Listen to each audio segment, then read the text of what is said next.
mission-driven, fighting for reject, citing reports by Syrian state news agency SANA, reports that U.S. forces struck a deal with ISIS, whereby the terrorist group would give up 50 tons of gold in exchange for safe passage.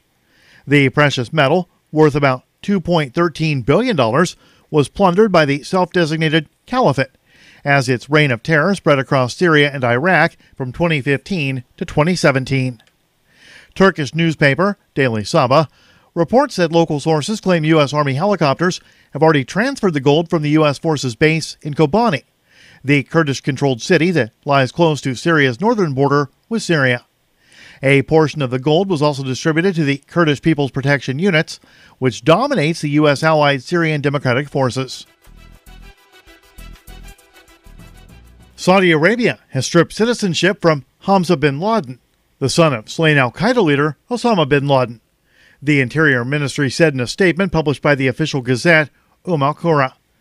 The U.S. State Department on Thursday said it was offering a reward up to $1 million for information leading to the identification or location in any country of Hamza, seeing him as an emerging face in his father's organization.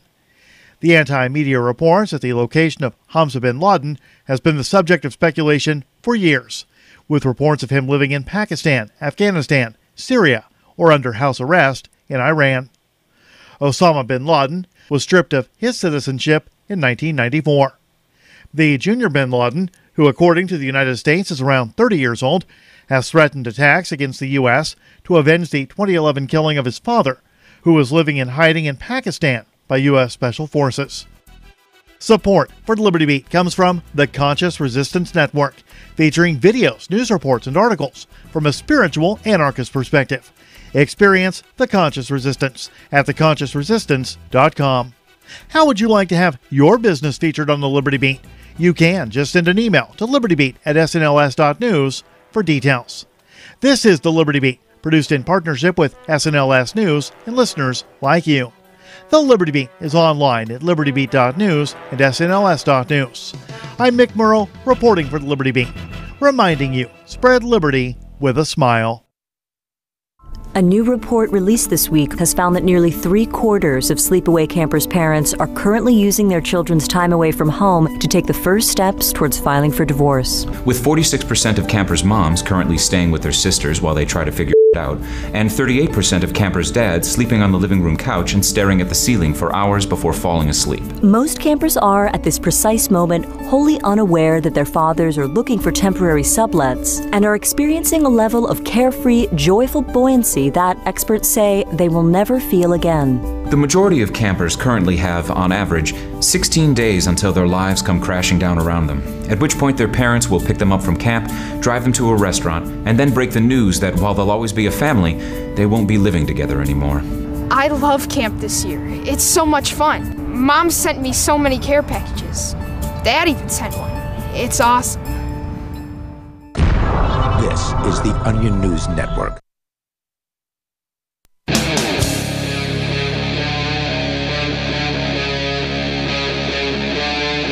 Free Talk Live. It's Free Talk Live. You can dial in toll free here. Bring up whatever you want. Our number is 855-450. Free like freedom. That's 855-450-3733. We've also got the Discord on-air call-in line rooms over at discord.lrn.fm. And that is where you can go to also interact with other Free Talk Live listeners. So head on over there to do that. And in the studio here tonight with you, it's Ian. Richie Rich. And Mark. All right. So, of course, live Sunday show. We'll take your calls about anything you want. Apparently in the news, there's something about the Olympics and transgenders rule change. I'm not Athletes, sure. Yeah. I can't find it. Apparently, Richie Rich, you saw some kind of headline about this. I saw the headline, but the article wasn't very. There wasn't much depth to the article. So supposedly the Olympic Committee is now going to allow athletes transgendered athletes to compete as female. Right. If that's what they're transitioning to. And it's not that anyone gives a flip about a transgendered athlete choosing to compete as a male. It's always as a female. And to me, that's Well, I'm an athlete, right? And I understand that if I decided to, these are, by the way, the article that I saw, pre-op trans athletes. These aren't even people that have had the motivation and the interest to go through an operation to change their genitals into whatever it is that they identify as. And so, first off, not a high level of commitment as far as I'm concerned. People that chop off their junk, committed. People who don't, not terribly committed. Is the way I see it. On the way, though. On the way. Fine, whatever. They may be taking some drugs, but you can always take the drugs and go back, right? Estrogen hormones and yeah. I'm not here to besmirch anyone's lifestyle. Okay. You want to wear a dress? Wear a dress. You want to cut off your junk? Cut off your junk. Do whatever you want to do. You want to compete in an athletic event. I don't care if it's even the Olympics. You need to, be committed. Now, in my not committed into a committed to the transition. Yeah. But I'm not even going to take that position. I think the solution to all of this is there's two leagues as it were. There is now, right? There's men's and women's. Sure. Well, let's change them. Let's change them to women's, or as I like to call it, double X. You take a genetic test. Believe me, to compete in the Olympics, you need to take tests. And a genetic test is relatively easy to complete. Genetic test, if your chromosomal makeup comes back as 2 X's, that's why I call it double X. If it comes back as 2 X's, you can compete in the double X league. If it doesn't, you're in what I like to call open. Now, it's not open doesn't mean that somebody who is not a man or doesn't identify as a man, I don't care. But if you're going to identify on that particular day as a woman and go in and kick all the gals' butts in jiu-jitsu, I think you need to have a genetic test. That's how I feel about it. Yeah, so there's an article that sort of proclaims, and it's the story that you handed me here, Richie Rich, was from looks like G. Edward Griffin's website, and then he links to some other site, which then links to an article from the Daily Mail from 2016, saying the headline: "Transgender athletes to be allowed to compete as the other sex in the Olympics without having gender reassignment surgery." But then the first bullet point under that says that they've received proposed guidelines. And so I'm not sure if a proposed guideline is the same thing as a new guideline that's actually happening. Here's an article from The Guardian. This is also from January of 2016. Headline: IOC rules transgender athletes can take part in Olympics without surgery. Female to male athletes can compete without restriction, while male to female athletes must undergo hormone therapy, according to the new guidelines. So it sounds like something was implemented. Transgender athletes should be allowed to compete in the Olympics and other international events without undergoing sex reassignment surgery, according to the guidelines adopted by the International Olympic Committee. Their medical officials said they've changed the policy to adapt to current scientific, social, and legal attitudes on transgender issues. The guidelines are designed as recommendations, not rules or regulations, for international sports federations and other bodies to follow, and should apply for this year's or then that year's Olympics in Rio de Janeiro. Okay. Again, I look forward to the day when we have a full crew of trans women doing the pirouettes and the dancing ballet stuff. That should be a lot of fun. Not fully operated on, just the rhythmic gymnastics, right? and displaying all the hair that that God gave them. That'll be a lot of fun. No, I still say that we need to have a division that's solely for people born with 2 X chromosomes. And that would be more fair. People born with other sets of chromosomes, all you with it, whatever the makeup is, XY, 2 X's and a Y, whatever. XXY. Whatever it might be, you're off in the open category. See, and my proposal was similar to yours, only that I would have a third open category. So men's, women's, and open? Sure. Because one of the complaints that you're going to get from the trans athlete competing against the men is that as a trans athlete, they are at a disadvantage when competing with genetic males because they're taking the hormones and all of those other, substances that don't let them compete at that level. Just a guess, I would think that that there would be very few people in this category, right? I mean, it's hard enough to get the Jamaican bobsled team there at the Olympics, and then there's the men's, the women's, and now the open category. And so it would make basically anybody who's trans, they give them the opportunity to go ahead and win a gold medal, you know? But they're already doing that in other sports, right? Like you mentioned jiu-jitsu. Yep. There's been stories of wrestlers, trans wrestlers winning their competitions. Yep. There's a story out of Texas, I think, that one tends to make the rounds. This is the pivot point issue on this. And it's not that I have any problem with trans people. I don't. Do what you want. Mm-hmm. But when you're talking about an athletic competition, most people are going to agree there's a difference between men and women. And I would hope so. Yeah, most people will. Anyone sane would know that women have less upper body strength on average than men do. Right, and I'm relatively sure. Just sit them by a pull-up bar and see how they do. That if I decided to compete in, women's jiu-jitsu, I identify as a woman today. I'm tired of losing in the men's division. I'll go ahead and go in the women's. That I'm probably going to take. Now, didn't you get pinned by a girl at your jiu-jitsu class? Oh yeah, but she's a purple belt. Okay. I mean, so it isn't all about upper body strength, right? It's about technique. No, yes. Paige is a very, very effective athlete, but she's also had a lot more training than I have, and I wouldn't compete against her anyway because she has a higher belt. I guess if we were in unlimited, because of her belt, we would never compete, even if it was an unlimited in women's. I don't know if there is an unlimited in women's. But if there was an open category, then in theory you guys could face off. I guess if she decided to, compete in that particular day. And I do believe that women, by the way, should be able to compete in the open category that I've suggested. Sure. If that's what they want to do. Mm-hmm. But that they only 2 X chromosomes to compete in the women's category is what I would say. Under the previous guidelines of the Olympics approved in 2003, athletes who transition from male to female or vice versa were required to have reassignment surgery followed by at least 2 years of hormone therapy in order to be eligible to compete.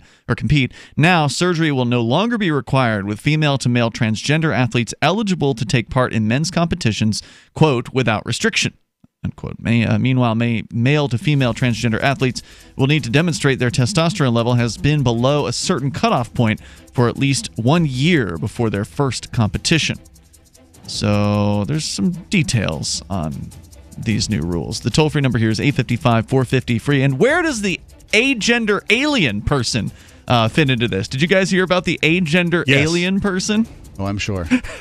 You did? No, I'm sure that it exists. There's pictures. 855-450-FREE. That's 8. Mike was such a sweet, lovable animal, and people would want to pet him, and they'd come up, and they'd get close to him, and it would be this instant, oh! My dad didn't want to touch him. It's like, ooh, get the stinky dog away from me. Even after we'd give her a bath, she would still stink. Very stinky, both bad breath and bad gas. I asked the vet, and he said some dogs are just stinky. Does your dog itch, scratch, stink, or shed like crazy? Come to Dinovite for help. DINOVITE.com. The omega-3 fatty acids. Flaxseed, zinc, alfalfa. The digestive enzymes that are cooked out of regular dog food. The ingredients convinced me that it was definitely worth trying. After about a week, he started smelling normal. My husband and I were really kind of astonished. Dinovite is nutrition. 859-428-1000.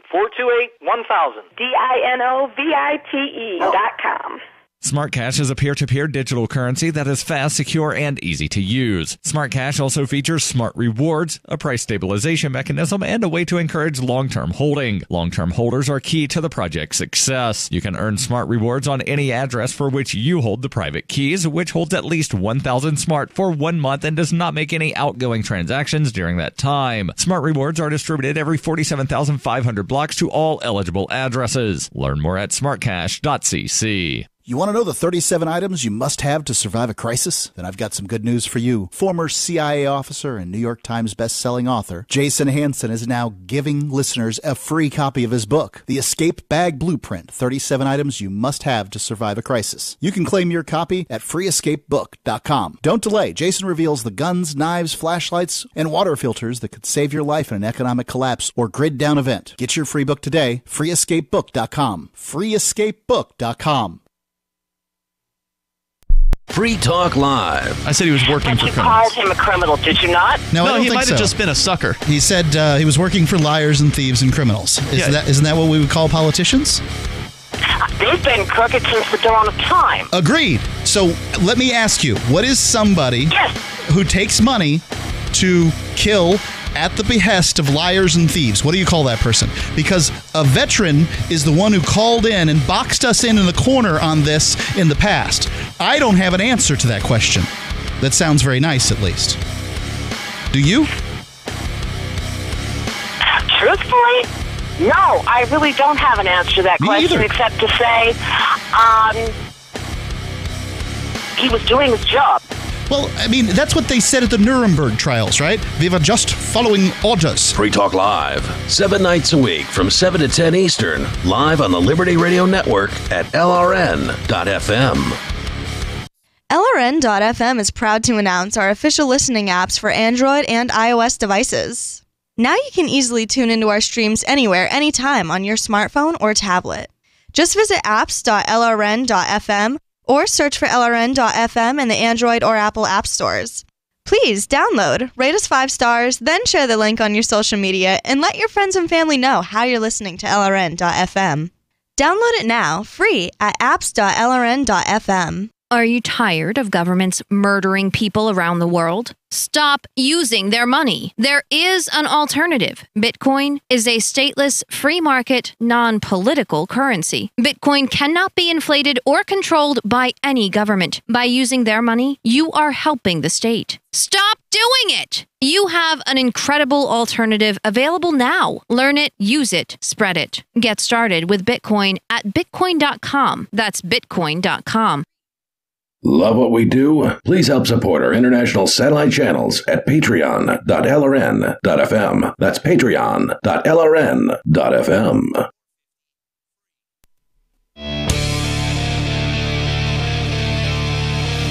It's Free Talk Live. You can dial in here. The toll-free number is 855-450-FREE. That's 855-450-3733. We've got the Discord on-air call-in line rooms open and available to you as well over at discord.lrn.fm. With you in the studio tonight, I'm Ian. Richie Rich. And Mark. And, of course, you can join us online anytime you want over at freetalklive.com. Do enjoy the features that we've got on the website for you at freetalklive.com. And also, we'll hope to see you at the Fork Fest coming up in June. It's June 13th through the 18th.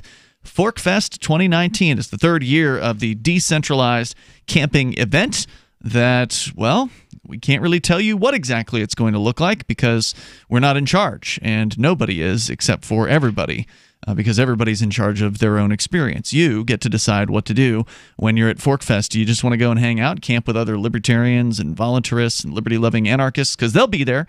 That much is a guarantee. There will be libertarian, voluntarist, anarchist types hanging out at Rogers Campground in the beautiful White Mountains of New Hampshire from June 13th through the 18th. Now, what they decide to do and what you decide to do when you're there, that's completely up to you. We've had Steven Zeiler called in earlier this week from AnyPay.global announcing they're going to be running a party tent, basically sounds like a rave tent every single night at Forkfest.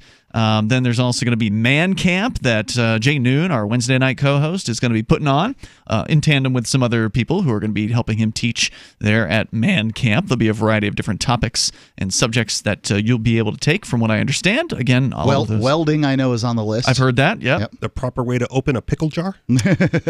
So come on out, because those are just two of the things that people have cooked up already. I heard Vincent and my roommate talking about doing a cooking tent of some sort. store to actually, offer food to the folks there attending ForkFest. So if you want to vend, you can do that. It's totally up to you. Forkfest.party is where you can go to learn more. It's an unofficial site. Everything's unofficial with ForkFest. There's also the ForkFest forum and ForkFest chat room on Telegram available, and you can link to both of those from the website over at ForkFest, F-O-R-K, forkfest.party.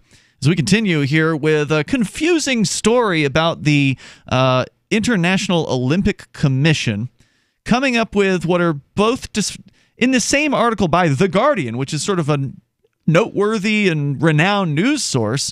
It kind of like vacillates back and forth here between claiming these are rules but not rules at the same time. The rule change being that in 2016 that the IOC, the International Olympic Committee, made some sort of a statement and ostensibly changed their rules, but then again, when you actually talk to one of the people who's involved, they say, quote, "This is a scientific consensus paper, not a rule or regulation. It is the advice of the Medical and Scientific Commission and what we consider the best advice." So that sounds like a bunch of politics for a rule change to me. Yeah. I don't know. We just follow the best advice given to us by scientists, and the scientists have changed the best advice that they've given to us. The experts agree. Right. Whatever.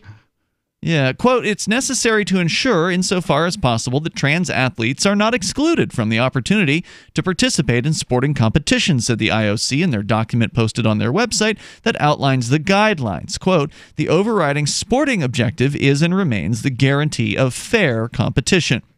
Well, with our whole next generation coming down the pike with, 37 different genders, well, I think they had to make some kind of changes. That's the generation that's going to be competing in the Olympics, after all. They should start their own Olympics. Quote, "To require Trans Olympics. To require surgical anatomical changes as a precondition to participation is not necessary to preserve fair competition, and it may be inconsistent with developing legislation and notions of human rights," the group added. According to the story at The Guardian, former IOC Medical Commission Chairman Arne Lundqvist, who was among the experts involved in drafting the new guidelines, said the consensus was driven by social and political changes. Quote, "It's become much more of a social issue than in the past. We had to review and look into this from a new angle. We needed to adapt to the modern legislation around the world, and we felt we cannot impose a surgery if that's no longer a legal requirement." Yeah, I would say that wait until you find out the social ramifications of a trans athlete, specifically a formerly male, now identifying as female athlete, when they whip the tar out of everybody in their particular division because they're qualified to be in the Olympics. They're great, and then they just go ahead and beat all the women. Then you're going to find some social ramifications you weren't expecting. Under the new rules, an athlete transitioning to a woman must undergo hormone therapy and demonstrate that the total level of male testosterone in the blood has been below 10 nanomoles per liter for at least a year prior to competing. Now, I don't understand why that matters, because is that going to change their upper body strength? It will affect it, but if they have already built that upper body strength beforehand, it depends on the age of the athlete and what they're competing in. There are so many performance enhancing drugs out there that when you're trying to decide whether or not one or two have a particularly detrimental or impactful impact, for lack of a better term, on an athlete, it gets way too complicated, right? You have to draw the line somewhere and say this substance isn't allowed, no matter the quantity of it. And don't forget that what was the guy that got in trouble for the bicycling doping thing? Lance Armstrong. Lance Armstrong. He got in trouble for what they call blood doping. This wasn't even injecting hormones or anything like that. It's just like more red blood cells or something to that effect. I'm not a scientist. You should read up on this and not just listen to what I say. But look at Michael Phelps. This guy sleeps in some kind of bariatric chamber in order to, I don't know what his coach wants it to do, but somehow enhance his performance. He sleeps in a special room. Probably to keep himself more oxygenated. Yeah, a special capsule. Now, These are people that spend a lot of time and a lot of energy in making themselves better at what they do. You telling me, as a weightlifter who knows that he would never win in the men's side, couldn't decide, well, I want to win in the women's side, so builds their upper body strength, and then for 1 year, diminishes their testosterone underneath the level. It's going to walk in there and mop the floor with those gals. Are you questioning the integrity of these athletes? Well, I'm just saying that they're going to try very hard to win. That's the whole purpose of the Olympics. When you write stuff down as rules, people are going to go right up to that rule, and they're going to ride that line as best they can. And in some cases, in some events, this is just an incredible advantage that's given to a trans athlete. And ladies and gentlemen, this is just a prediction. I expect the world is not quite ready for some dude who pulls his hair into pigtails and built like a bodybuilder and going in there and beating all the girls and just, hey, the world cheers for this incredible athlete. No, the world's going to say this is unacceptable. And this is the final nail in the coffin, in my opinion. Could be potentially the final nail in the coffin of the Olympics. An organization that just goes. Who watches the Olympics? That's the thing. Is it just goes and impoverishes nations now? It's just a to build the buildings. It's a city destroying organization. All right, there's more coming up here, including the story about since we're on the subject, the ex-transgender man who used to be a woman who is now identifying as an agender alien. Oh, swell. It's Free Talk Live.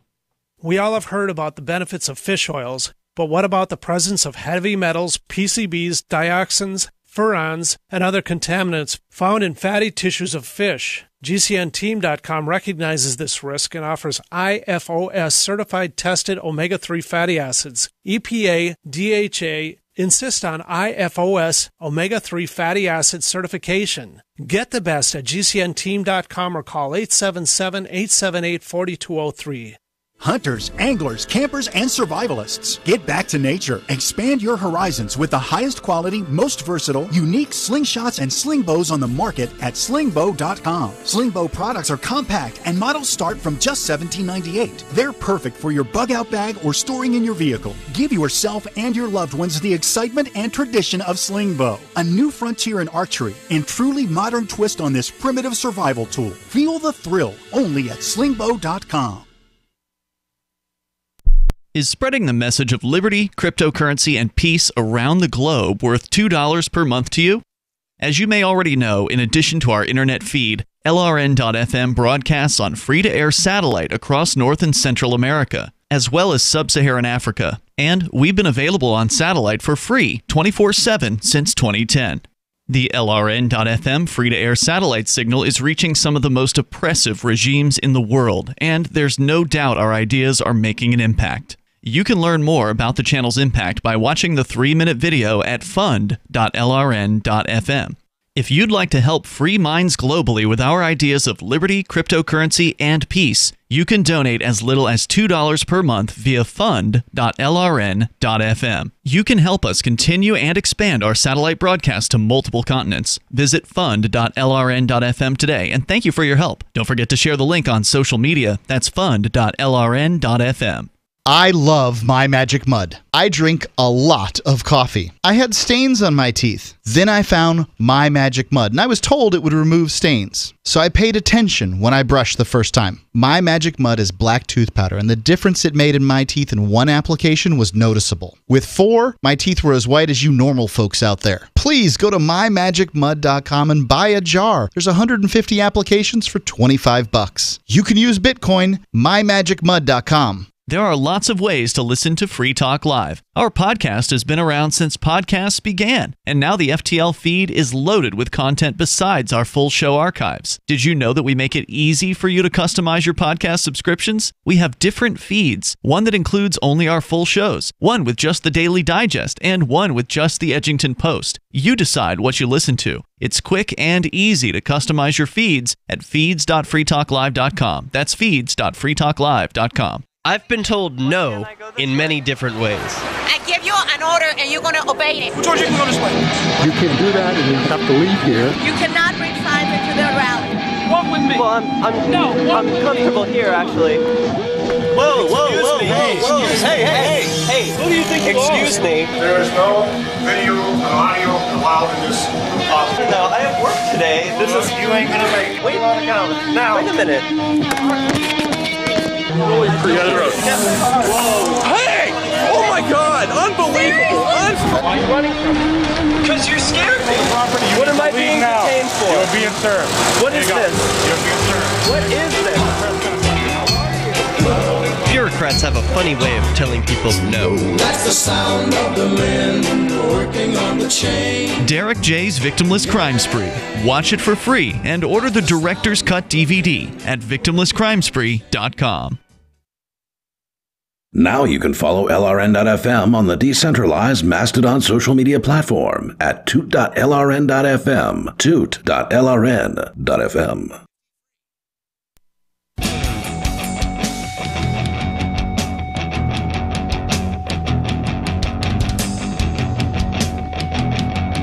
Free Talk Live. You can dial in toll free, bring up what you want here. Live Sunday edition of the show, whether it's transgenders in the Olympics or whatever is on your mind. Our number is 855-450-FREE, like freedom. And by the way, I want to say thanks to Dave, who is a Free Talk Live Silver Amplifier over at amp.freetalklive.com. That's where you can go and sign up for the AMP program. AMP stands for Advertise, Market, and Promote. It is a way for you to help Free Talk Live get on new radio stations around the country. We're at 197 radio stations. Closing in. It's a record for Free Talk Live.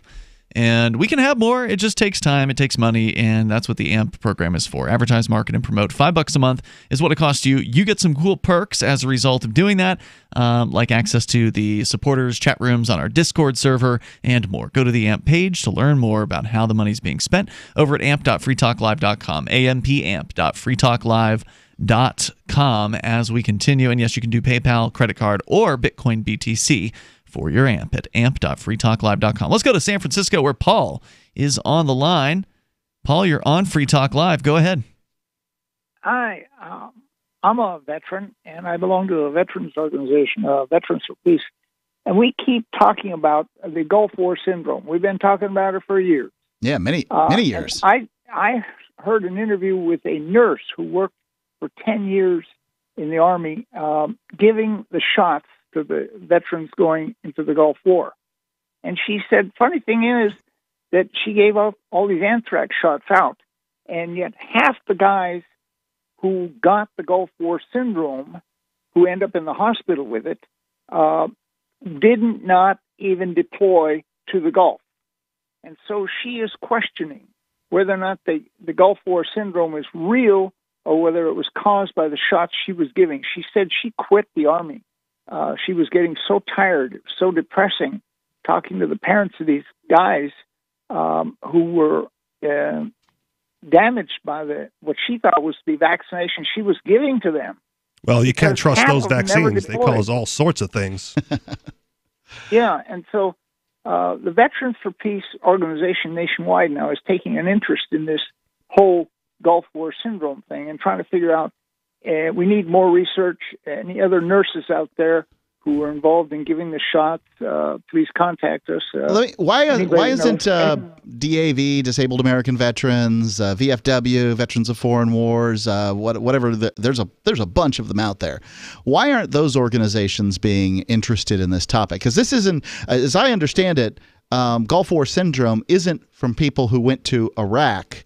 It's for people who went to the Persian Gulf War in the early 90s. So you're talking about something that's 30 years in the making at this point. I mean, it's not like we've got news. Why aren't these organizations concerned with it? Yeah, there's 250,000 veterans with Gulf War syndrome, and nobody else is taking an interest. Right, nobody seems to know what the hell it is. Yeah, that's right. Because, well, I'm a doctor also. I went to medical school after I got out of the military, and at first I couldn't figure it out. And then when I heard this nurse explaining, and she hit I thought what the key thing was, she said half the guys who have it never even deployed. Sure. And then when she said that, I said, the only thing they have in common is they all got the anthrax vaccine, which was not a single dose of anything. It was like 10 different types of drugs in one shot. As a doctor, though, how couldn't you study the effects of the anthrax vaccine over the course of time with all the people who have taken absolutely. That's one of the things I'm doing now. I'm researching it, and I'm trying to contact more people who, I'm in the San Francisco Veterans for Peace, so if people want to contact me, I'm easy to find. Are you reaching out for support then? Is that... Yeah, I want any veteran out there listening who has Gulf War syndrome, and I want to know if they were deployed or not. I want to do this research because this one nurse gave me this clue, and I realized, oh my God. Well, I guess my question would be on this, is this, so if it seems to only happen from this general time frame. So we're talking about a particular batch of vaccine, not the anthrax vaccine. Because, I mean, if they're giving this thing out, then everybody who gets this, or at least some percentage of people have been getting it for years. If it was the same vaccine that they were giving out 30 years ago, then they should have it too. It sounds like it had to do with something, if it had to do with the vaccine at all, it had to do with a particular batch. Because it doesn't seem to have any, civilians aren't getting Gulf War syndrome. Maybe it's a psyop. Oh, that's right. Yeah. Who knows? We need to know there's more. a history of them testing on enlisted men, right? Sure are. Sure is, yeah. Oh, yeah. Yeah, when I was first in the Navy, I was standing in line getting vaccinated. And the guy ahead of me was this big, strapping, 6'2", 200 and some pound guy. And he collapsed, and they took him to the hospital, and he died from the shot, whatever it was they give us. I didn't know what it was because I was like 19 years old. Right. I was in the military expecting to die anyhow. So that's kind of sad. If somebody dies right there in front of you, you don't think anything about it because in the military, dying is normal. It just happens. Now I've woke up, and so I realized, I should have been scared when that guy died. I should have probably said, well, okay, this guy... No, thanks. I won't take that. No, none of that for me. I don't know. Especially if he does right in front of you. With you tomorrow. Yeah, I'm curious. So, obviously, things have changed since when you went into the military. You don't sound like a spring chicken. But what would happen if you went into the military and refused to take the shot now? Oh, no, you can go. You can't refuse to take the shot, but I already knew that when I was standing in line. Well, wait a minute. You can get discharged. Okay. If you refuse, they can put you in a brig, right? Like there's a punishment. Presumably you can refuse and they won't hold you down, or will they hold you down? No, they're not going to hold you down, but they're going to bring in the shore patrol, and they're going to escort you over to the brig and give you time to think about it. And then, most guys just take the shot and move on. Sure. So may I give out my email address? Sure, if you would like, you're welcome to. Go ahead. Okay, it's D like David, R like Roger, and then the number 8, the figure 8, and my last name is KANGAS @gmail. And yes, I'm a doctor. DR8KANGAS @gmail? Yes. Gmail, yeah. I've got another question. And just let's hypothetically assume that you're right for a moment, and there is a causal relationship between the anthrax vaccine and Gulf War syndrome. Should you be able to prove this, what do you hope to accomplish with that evidence? Well, I mainly want to alert the military that something's wrong here. Oh, I'm sure they're dying to know. They're going to file that in the circular file, I'll tell you that. Yeah, and like I was saying before, they might be responsible for it. Right, which is why they're going to file it in the circular file. I would like to alert the military that they are responsible for a bunch of sick people, 250,000 sick people. Yeah, they're dying to know that.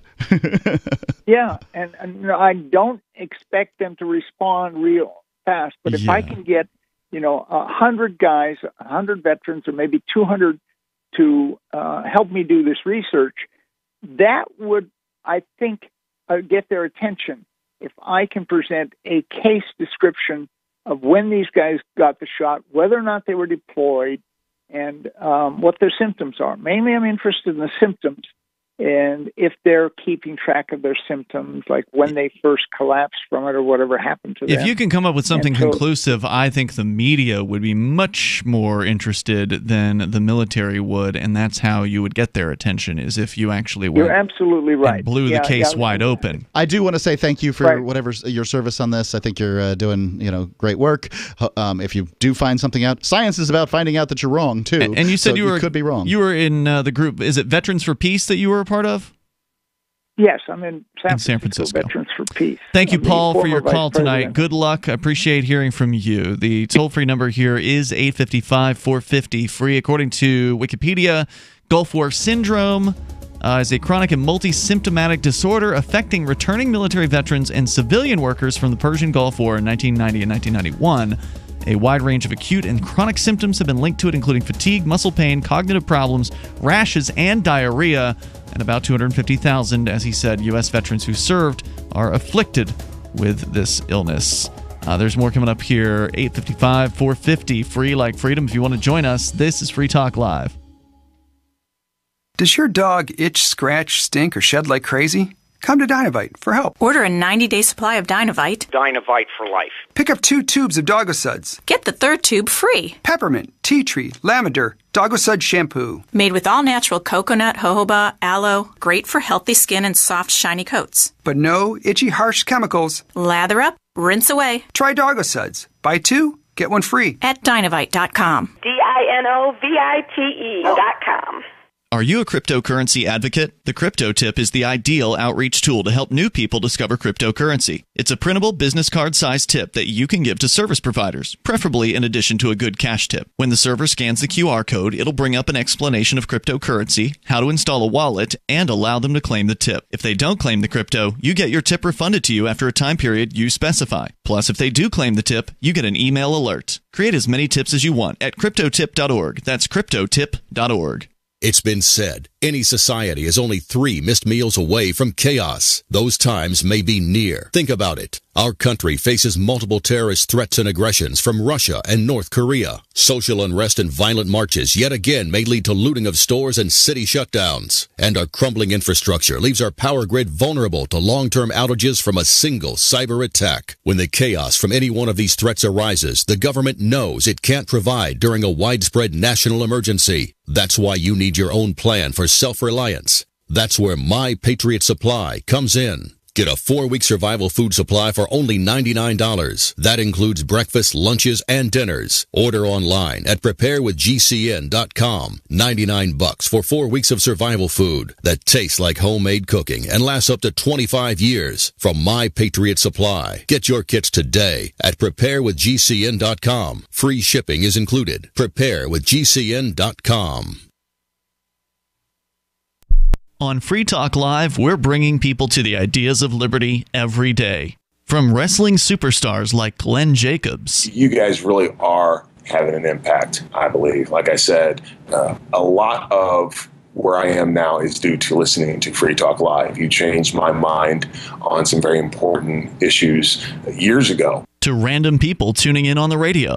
I was kind of stuck in the left-right paradigm. I heard your show by chance on a Saturday night. From there, I went on, joined the Free State Project, and become an amplifier. So, I mean, that's really the reason why I amp is because I know that if it wasn't for you guys being on as many stations as you are, I never would have found the ideas of liberty. Your amp will directly change more lives by getting Free Talk Live in front of people looking for talk radio online and on the air. When you amp Free Talk Live, you get perks like access to the AMP-only Facebook group and AMP podcast. Visit amp.freetalklive.com. LRN.FM now has a Discord. Discord is a free text and voice chat platform, and we now have our own server with a bunch of channels at discord.lrn.fm. You can join other listeners as they chat about various things during our live shows, or anytime, day or night. Discord software is available cross-platform, so you can have it on whatever device you want and take your chats anywhere. Join our Discord at discord.lrn.fm. That's discord.lrn.fm. So you've signed the Shire Society Declaration and are planning your move to New Hampshire to be around more liberty-oriented people. Next, sign up for the Shire Society Forum at forum.shiresociety.com. There are a bunch of people there who are already in the Shire, and they want to meet you. If you're already in the Shire physically, you should also come by the forums. Remember, not everyone uses Facebook. New people are signing up for the Shire Society Forum every month, so drop in and say hello at forum.shiresociety.com. This is the Liberty Radio Network, broadcasting the latest liberty-oriented audio content 24 hours a day at LRN.FM.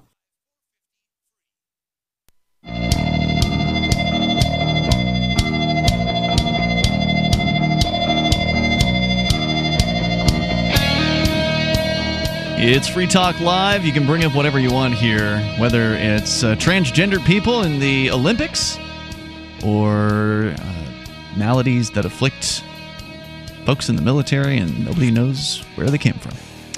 We can talk about anything you want to discuss here. Our toll-free number is 855-450-FREE. It is the Live Sunday edition. Joining you tonight, it's Ian. Richie Rich. And Mark. And we've got a website, of course. You can go and get interactive with other Free Talk Live listeners. I mentioned our Discord server. It's there. People are in there right now, chatting away throughout the whole show, before, during, and after Free Talk Live. It's 24 hours a day. 24 hours a day. There's people in there pretty much over at discord.lrn.fm. That's discord.lrn.fm. I recommend having the Discord app. You can use their web version if you just kind of want to test it out. But the Discord app's a pretty nice app. And it'll make it so you can use our Discord call-in lines as well if you want to get on the air with us and sound almost like you're sitting here in the studio. Go to discord.lrn.fm. We started out the show talking about the Olympics and ostensible rule changes surrounding transgendered participants or people who would like to participate in the Olympics. And so that led me to wonder about, well, what about the agender alien, the so-called agender alien who is making headlines this last week? This story from the Mirror over in the UK. Jareth Nebula. You think that's got to be his real last name? Might live on Earth, but he firmly believes he belongs on another planet. The 33-year-old, who was born a woman but transitioned to become a man when he was 29, now believes he doesn't fit into any human gender and is, in fact, an alien. More power to her. Him. It. Apparently, this person would like to be called they, which I don't understand that at all. Like, you're not more than one person, although I suppose you could say that you have multiple personalities, in which case you should be addressed as they. But wouldn't it be more appropriate for an agender alien than they? I don't know. For me, like, I feel like I've been stretched to my boundaries when it comes to about what people believe they are. People transitioning from man to woman and woman to man. I'm willing to go, all right, you want to use that pronoun? Fine. That's okay. But when you start demanding of me new, different pronouns, right. then to use a plural, basically. Plural on a singular person. Man, are you kidding? I generally don't have a problem with the pronoun thing. The only thing I would ask for is a little bit of lenience when I get it wrong on occasion. Right. Well, of course, that's I'm not accustomed to it. I don't have a problem either with he or she, as far as, like, we got Aria DeMezzo in here. She's a sometime co-host here on Free Talk Live, and born a male, still has a penis, identifies as female. I have no problem calling her a she. Wears a skirt because she dresses like like one. She looks like a woman at first glance, and so I got no problem with that. Nobody looks like a they. Well, they had Z for a little bit, right? Z-E. And well, there's a whole bunch of the people who I've never called anyone Z, and I would not do that either. Well, they would ask you to. I have met a person who identified as Z. And what does that mean? It is a what does that mean? It is a non-gender pronoun, right? Non-gender. So that's a thing? Right. So you're a Z, he's a Z, I'm a Z, we're all Z's together, right?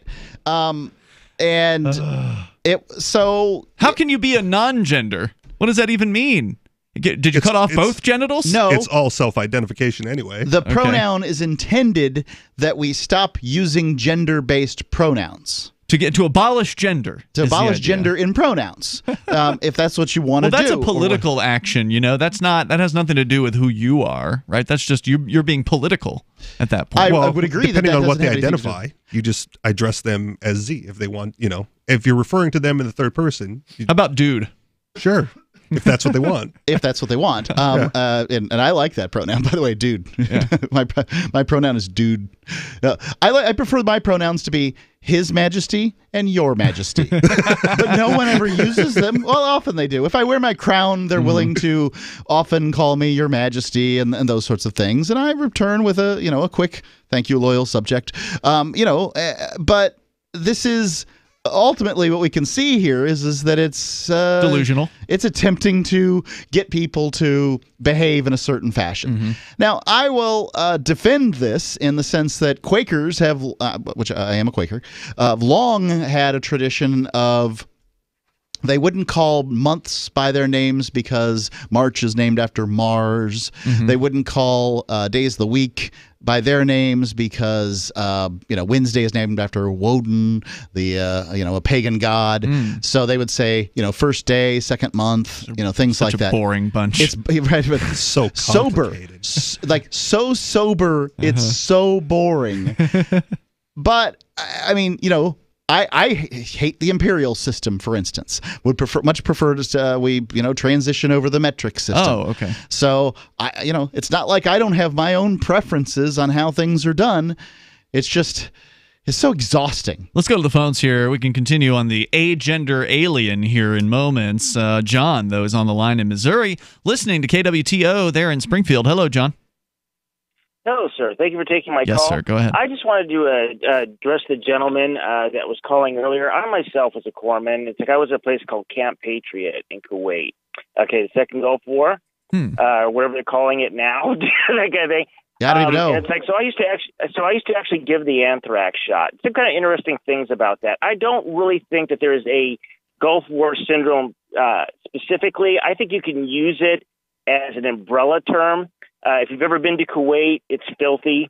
Okay, it's like they burn their garbage there. They have refineries there with hardly any health standards, and you have ships coming in from India and other ports of the world, that kind of thing. They're blowing sulfur off the top of their boats. It's something like from Gods of War. Have you ever seen that movie with Nicolas Cage? It's ridiculous. It's filthy there. I saw people that got what's called caustic pneumonia. Yeah. That's basically when you have chemicals from refineries burn away the protective mucosa, that kind of thing in your lungs and whatnot, in your mucous membranes. They get infected, and you actually get a form of pneumonia from, basically the filth. Is then you, then you breathe that in, and of course you have to give them a Z-Pack and whatnot. So I think there is something to that. Most veterans get a particulate matter form in their medical files upon leaving the Gulf, so you do qualify for some disability. As far as the anthrax shot, I think there's something to that. I think basically what it is that when that came out, two manufacturers made it, Bioport and Biothrax. You can check this out. Also, what I find interesting is when they first came out with the anthrax shot, they played around with the dosage and the dosage schedules. And you can verify this on BCHPIR, Immunization Healthcare Med Network. It's like at first it was administered as a subcutaneous shot. That means it goes in at an angle, to be filtered in. It's like, it's an anterior deltoid shot, filtered in, so it would filter through. It wouldn't go directly into the muscle. What was causing reactions and some nerve damage? It's like the area of your elbow, that kind of thing. So they kind of said, okay, we screwed up a bit there. So they made it into an IM shot, okay? And then they played with the exactly. Yeah, subcutaneous intramuscular shot. Went with that kind of thing. They stuck with that, and then they changed the dosage schedule. Do you know what I'm saying? As far as it was a Schedule 3 sauce with a booster, I believe, if I remember correctly. So it is possible that one of those differentiations could be the cause of what this other doctor was claiming. Yes, I think that's what it is. And plus, it's like you have to remember inexperience and user error. You have to remember that some of these guys are like just out of corpsman school, or it's like just out of Fort Sam. Okay, you might have like an E1 medic out there giving out shots, that kind of thing, and his basically instead of loading 0.5 milliliters, has loaded 0.5. It's like one body, or 5 milliliters, right, and given a shot. So there's a lot of potential for error there. Okay, so I think there is a Gulf War syndrome per se, as far as you use it as an umbrella term. But I think it's like, and there is probably a lot of people that have received the anthrax shot. It's like improperly. But as far as one specific thing for the Gulf War syndrome, I'm not quite sure if I'm on board with that completely. But thank you for taking my call, sir. Thanks for somebody who was on the ground there with the expertise. I appreciate it, John. Thank you for the call tonight. I was just in the aid building, just basically looking at feet most of the time. Somebody's got to do it. All Thanks for the call. Appreciate it. it. The toll-free number here is 850. Some people are really into it. 855-450-FREE. That's 855-450-3733. You look confused, Mark. They're just walking around in those boots. They're going to have a lot of foot problems. I mean, there wasn't, especially back then, there wasn't going to be orthopedics or anything like that. The barbershop receptionist, Jareth Nebula, 33 years old, says he, she, they, it, z, whatever, are an agender alien now. After trying out being a man after being born a woman, gave it a shot. They decided they wanted to be an alien and had their nipples removed. We'll tell you more coming up. I need those things anyway. 855 You're a man, you don't need them. 855-450-3733. Also, you can bring up whatever's on your mind. Plus, we can talk about Venezuela, Cuba, and more on the way. It's Free Talk Live. You haven't experienced yogurt until you've tried a Mossy, embodying health and flavor in a true whole milk, green-fed dairy beverage. Every sip pays homage to our old world cows and the ancient culturing methods their milk benefits from. With over 30 probiotics, a Mossy's undeniably nutritious, refined, cultured sensation bolsters your health and awakens your passion for dairy. A Mossy's so good, and you need to try it. Contact your Youngevity distributor or call 877-878-4203 or go to gcnteam.com. Hi, this is Dr. Joel Wallach, the Mineral Doctor. You've heard me talk about 90 for Life for years. 60 minerals, 16 vitamins, 12 amino acids, 2 fatty acids. You may not know this, that I've actually designed Arthrodex for animals. That's right. Your pets need 90 for Life, too. Get this essential pet product by calling 877-279-9422. That's 877-279-9422. Again, 877-279-9422. The new 4th edition of Healing Our World, The Compassion of Libertarianism, will take your understanding of liberty to a deeper level and has over 1,300 updated references, new cartoons, and a foreword by Dr. Ron Paul. With discounts for multiple book purchases, the 4th edition of Healing Our World is a great gift for the liberals, pragmatists, environmentalists, and Christians in your life who think libertarianism is cold-hearted. Get yours today at healing.freetalklive.com and use promo code FTL for a $5 discount. The LRN.FM social media channels have been revamped. We've eliminated Facebook and focused on other platforms like Twitter and Mastodon, the decentralized alternative to Twitter. On our accounts, you'll find posts from multiple LRN.FM show hosts together in one place. Follow us on Twitter at twitter.lrn.fm, or better yet, move to the decentralized Mastodon social media platform at toot.lrn.fm, toot.lrn.fm. I think you'll like it. You're listening to the live edition of Free Talk Live. Hour number 2 is next after the news here on the Liberty Radio Network at LRN.FM.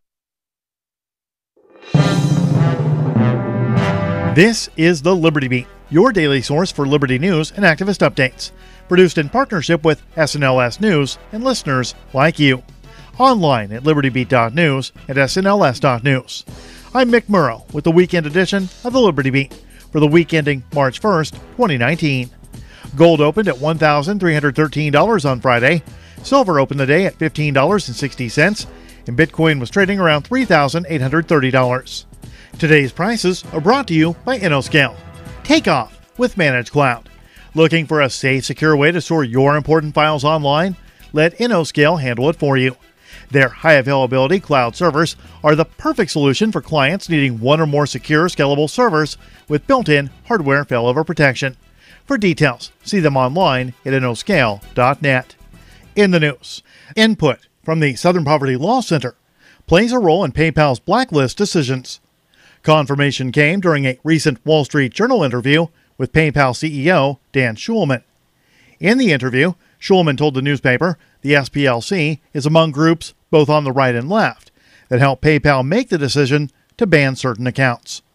Schulman claims the company does a careful examination of the information provided, saying that while the SPLC has brought things, PayPal doesn't always agree, but apparently utilizes the controversial organization's input in some aspect of the decision-making process. According to a report from the Daily Caller, PayPal is not alone in SPLC involvement, as Amazon, Google, Facebook, and Twitter also look to the SPLC for input. The Liberty Beat is sponsored in part by Brave Botanicals, high-quality kratom and CBD at reasonable prices with excellent customer service. Brave Botanicals is activist-owned and mission-driven, fighting for your right to consume plant-based medicine and natural remedies.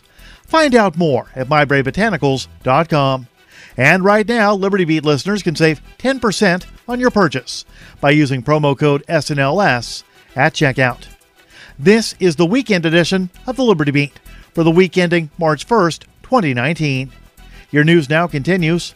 As the remaining pockets of ISIS fighters faced imminent defeat in northeast Syria, the United States allegedly gave them an offer they couldn't refuse. Give us your massive caches of gold or die.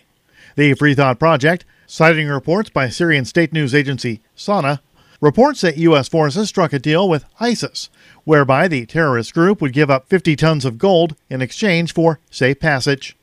The precious metal, worth about $2.13 billion, was plundered by the self-designated Caliphate, as its reign of terror spread across Syria and Iraq from 2015 to 2017. Turkish newspaper Daily Sabah reports that local sources claim U.S. Army helicopters have already transferred the gold from the U.S. forces base in Kobani, the Kurdish-controlled city that lies close to Syria's northern border with Syria. A portion of the gold was also distributed to the Kurdish People's Protection Units, which dominates the U.S. allied Syrian Democratic Forces. Saudi Arabia has stripped citizenship from Hamza bin Laden, the son of slain al-Qaeda leader Osama bin Laden. The Interior Ministry said in a statement published by the official gazette Al-Qura. The U.S. State Department on Thursday said it was offering a reward up to $1 million for information leading to the identification or location in any country of Hamza, seeing him as an emerging face in his father's organization. The anti-media reports that the location of Hamza bin Laden has been the subject of speculation for years, with reports of him living in Pakistan, Afghanistan, Syria, or under house arrest in Iran. Osama bin Laden was stripped of his citizenship in 1994. The junior bin Laden, who according to the United States is around 30 years old, has threatened attacks against the U.S. to avenge the 2011 killing of his father, who was living in hiding in Pakistan by U.S. Special Forces. Support for the Liberty Beat comes from the Conscious Resistance Network, featuring videos, news reports, and articles from a spiritual anarchist perspective. Experience the Conscious Resistance at theconsciousresistance.com. How would you like to have your business featured on the Liberty Beat? You can just send an email to libertybeat@snls.news for details. This is the Liberty Beat, produced in partnership with SNLS News and listeners like you. The Liberty Beat is online at libertybeat.news and snls.news. I'm Mick Murrow, reporting for the Liberty Beat, reminding you, spread liberty with a smile. Everyone needs to get a justice shed. So you have a place to throw that little juvenile delinquent you caught loitering out on the street corner. This is not rocket science, people. I just call up my neighbors, Frank and Terry. We get out there with baseball bats, fishing nets, and we knock that suspect out. And we toss him in our justice shed. We just start dealing out some shovel beatings. That's democracy, people. That's the biggest benefit of the Justice Shed, people. You are in charge. Our Justice Shed was all filled up, so we created this Justice Cage. It's just as good. These guys, I think we caught them shoplifting, and this is my daughter's boyfriend. Look, if you don't have a yard big enough to place a Justice Shed in, go out and get yourself a Justice Barrel. I don't care. The important thing is to take control of your safety by any means necessary. This is the Onion News Network.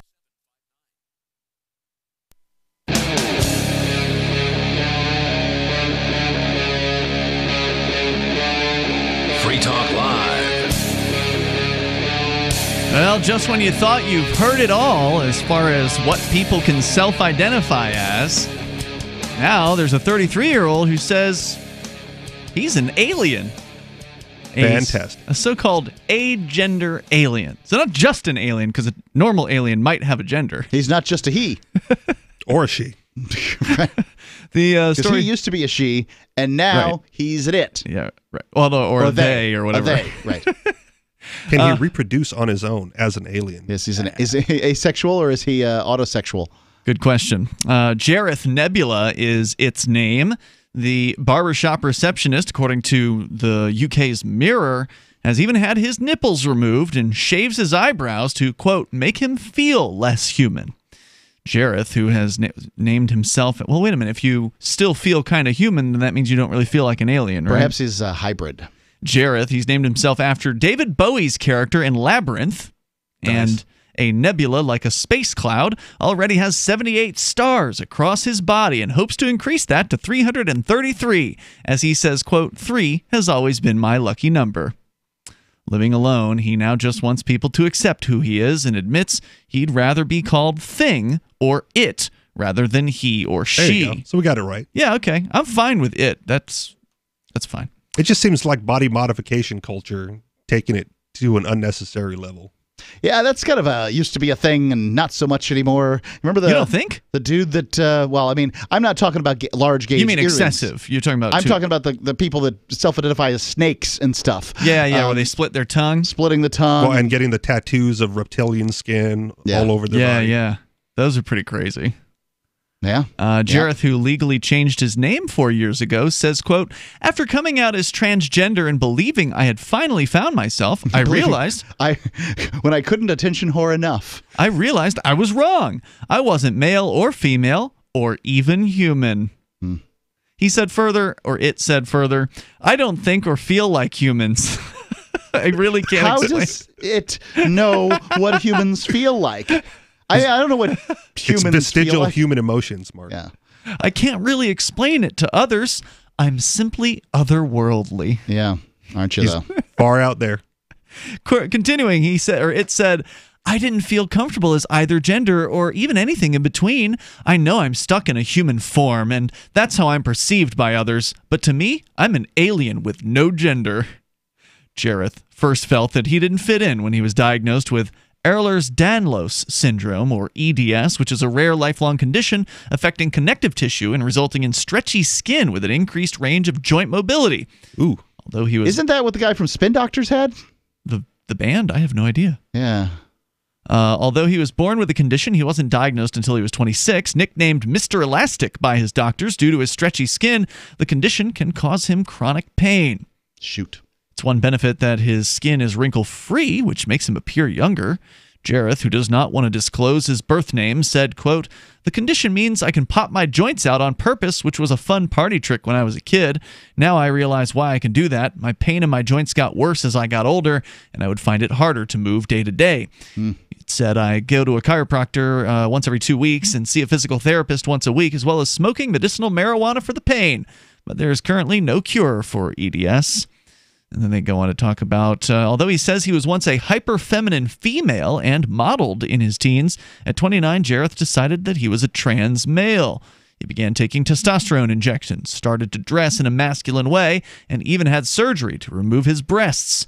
But neither gender seemed to fit his personality, so he decided to do further research into alternative gender identification. He said, quote, I'll bet that's a fun time on the internet. What am I? Yeah. Uncle Google. God. Siri. Tell me who I am. You're an attention whore. See, I feel kind of bad. I do knowing feel that bad. He has, the was it EDS? Right, has this condition, and that's But all the rough. sympathy goes out the window with everything else. Yeah. I It kind of said, feel similarly. quote, I thought being a trans man would solve all my issues and inner battles with finding out who I was, but I wasn't as happy as I expected to be. I wonder how common that is. Among people who... Apparently very common. Yeah. But they're not allowed to study it. There was another article that I pulled up where there was like universities aren't allowed to study it? Well, one particular professor at a university wanted to study. Shot down. was shot down by the liberal university culture because it would have too bad of an emotional impact on the study participants. So or after the fact to tell people, hey, look, looks like the numbers show that people who reassign themselves aren't necessarily any happier in themselves. Because, hey, guess what? Changing yourself on the outside, whether it be the clothes that you wear or the genitals that that are hanging or not between your legs, probably isn't going to change who you are on the inside, whoever that is, or what you're feeling. But personal self-discovery is important. Everyone should go through a little bit of that. Of course. Maybe to that extent is maybe a little bit extreme. I recently had green hair. I saw the pictures. Yeah, I did that because we had raised $36,000. Right, it wasn't about attention or anything like that. Even though you came up with the idea. I did come up with the idea. People liked the idea. And you pretty much knew that it was going to happen. Actually, I you did couldn't it. have known. I had a time frame, and we didn't hit the time frame. No, we didn't. You're right. But you could have. I could have said that I didn't want to do it, and I chose to do it. One of the reasons I chose to do it, among other reasons, like on one hand, I want my donors to be happy. And that it's amusing, it's something to make fun of, and everybody likes it. It's a stunt, and radio is it's replete rewarding failure, Mark, with stunts. But on the other hand, I'm like, this seems like something I could do, and it'd be kind of fun for a little while. And I went to a couple of conventions, and at conventions, it's a great thing to have. Yeah, people pay attention to the green hair. They want to talk. Right. Somebody with green hair is unlikely to judge them for who they are, is what I determined. But, wandering around, when I wasn't at conventions, I realized that some people kind of thought, is this some washed up rock star that I should know? Former member of Green Day. Right. Blink-182, is that you? Right? I don't know what they were thinking exactly, but I did have more than one person say, are you in a rock band that I should know or something? Okay. And, I told them that I was on the radio, was the answer that I would give them. And so they're like, oh, a disc jockey. Oh, no wonder I don't know who the hell you are. Right. But I didn't give them any more information. Obviously, I don't spin discs for a living. And what I can say is that if you want a little extra attention in your life, there's ways to go about getting it, and I suspect what you're dealing with here is a person who just kept piling more and more things to get attention on themselves. Now, there are plenty of people who transition male to female and female to male or whatever because they feel they have to. And I feel for them because they have to deal with people like this who are just, mentally ill, basically. And it's difficult to know, what's what. And I think it's probably true that there's a lot of them that aren't any happier after they're done. And it's sad. I wish people were happy. I wish they could find a way to be happy. But I don't suspect this is the root. Yeah, I feel like it's the same. Right, you've got to change. You've got to change whatever it is that's wrong at the root in order for that to manifest out. You don't get to be happy by moving physically to a new location. Changing your scenery or changing the, parts on your body. I don't think. That's not what I think. Now, maybe there's somebody out there who's like, well, yeah, it worked for me. I've been great ever since I changed to a man. Maybe those people do exist. I'm sure they do exist. And I think that changing your location can absolutely be a thing. Remember, don't forget, seasonal affective disorder is real and diagnosed. Yeah. So, there's something about finding your happiness within, but there's also something about doing the thing that makes you happy at the same time. For sure. I think it starts with defining it from within, though. When you start to find it from within, then you start to do the things that make you happy. Yeah, I'm with you. Yeah. He said, or she, or it said, quote, I thought being a trans man would solve all my issues, as I said, and further quote, I felt like I was trying to fit into someone else's box. I didn't want to be constrained. That's when I discovered what agender was. It continued saying, quote, I'd always been obsessed. Agender is not asexual. Correct. Agender is someone who identifies as genderless, basically. Asexual is a person who just doesn't want to have sex. Saying further, quote, I'd always been obsessed with aliens, too, and what it means to be extraterrestrial, so the idea of being an agender alien fit perfectly as an identity for me. Let's continue here in a moment. Our toll-free number is 855-450-FREE. You can share your thoughts. We're going to the phones up next, and you can bring up whatever's on your mind. Live Sunday edition of Free Talk Live. Plus, coming up, we got Venezuela, Cuba, news about them on the way. Free Talk Live. You want to know the 37 items you must have to survive a crisis? Then I've got some good news for you. Former CIA officer and New York Times best-selling author Jason Hansen is now giving listeners a free copy of his book, The Escape Bag Blueprint, 37 Items You Must Have to Survive a Crisis. You can claim your copy at freeescapebook.com. Don't delay. Jason reveals the guns, knives, flashlights, and water filters that could save your life in an economic collapse or grid down event. Get your free book today, freeescapebook.com. freeescapebook.com. Bitcoin.com is delighted to announce their latest partnership with the gift card specialists at eGifter. With many of the world's leading brands on their roster, it is now easier than ever to get the gift cards of your favorite brands with Bitcoin Cash. To get started, just follow these simple steps. Visit giftcards.bitcoin.com, pick the gift card you want, follow the instructions on your screen, and make your payment using your Bitcoin Cash wallet. Sit tight and your gift card will be delivered to you as soon as it's ready. That's giftcards.bitcoin.com. There are basically two types of advertising, direct response and branding. Radio's great for direct response with its low cost to listener ratio, but audio can't be beat for branding, which is a longer-term endeavor. You want to be the first thing that someone thinks of when they think about your product or service. If you have a local business that you want kept top of mind in your community, call the station. If you need national reach, Free Talk Live's got around 200 radio stations, millions of monthly listening sessions, can suit all budgets, and if we don't think we're right for you, we'll tell you. Email me, Mark at freetalklive.com. Smart Cash is a peer-to-peer digital currency that is fast, secure, and easy to use. Smart Cash is building a foundation that can support daily transactions for people everywhere. One feature that sets Smart Cash apart is the Smart Hive governance model and how the community can vote to fund the best projects with block rewards stored in the Smart Hive project treasury. Unlike other cryptocurrencies with voting systems, Smart Cash allows everyone to participate. One smart equals one vote. Learn more at smartcash.cc. The Free State Project has reached its goal of 20,000 liberty lovers who've pledged to move to New Hampshire and get active to achieve liberty in our lifetime. Perhaps you're trying to figure out what part of New Hampshire should be your destination.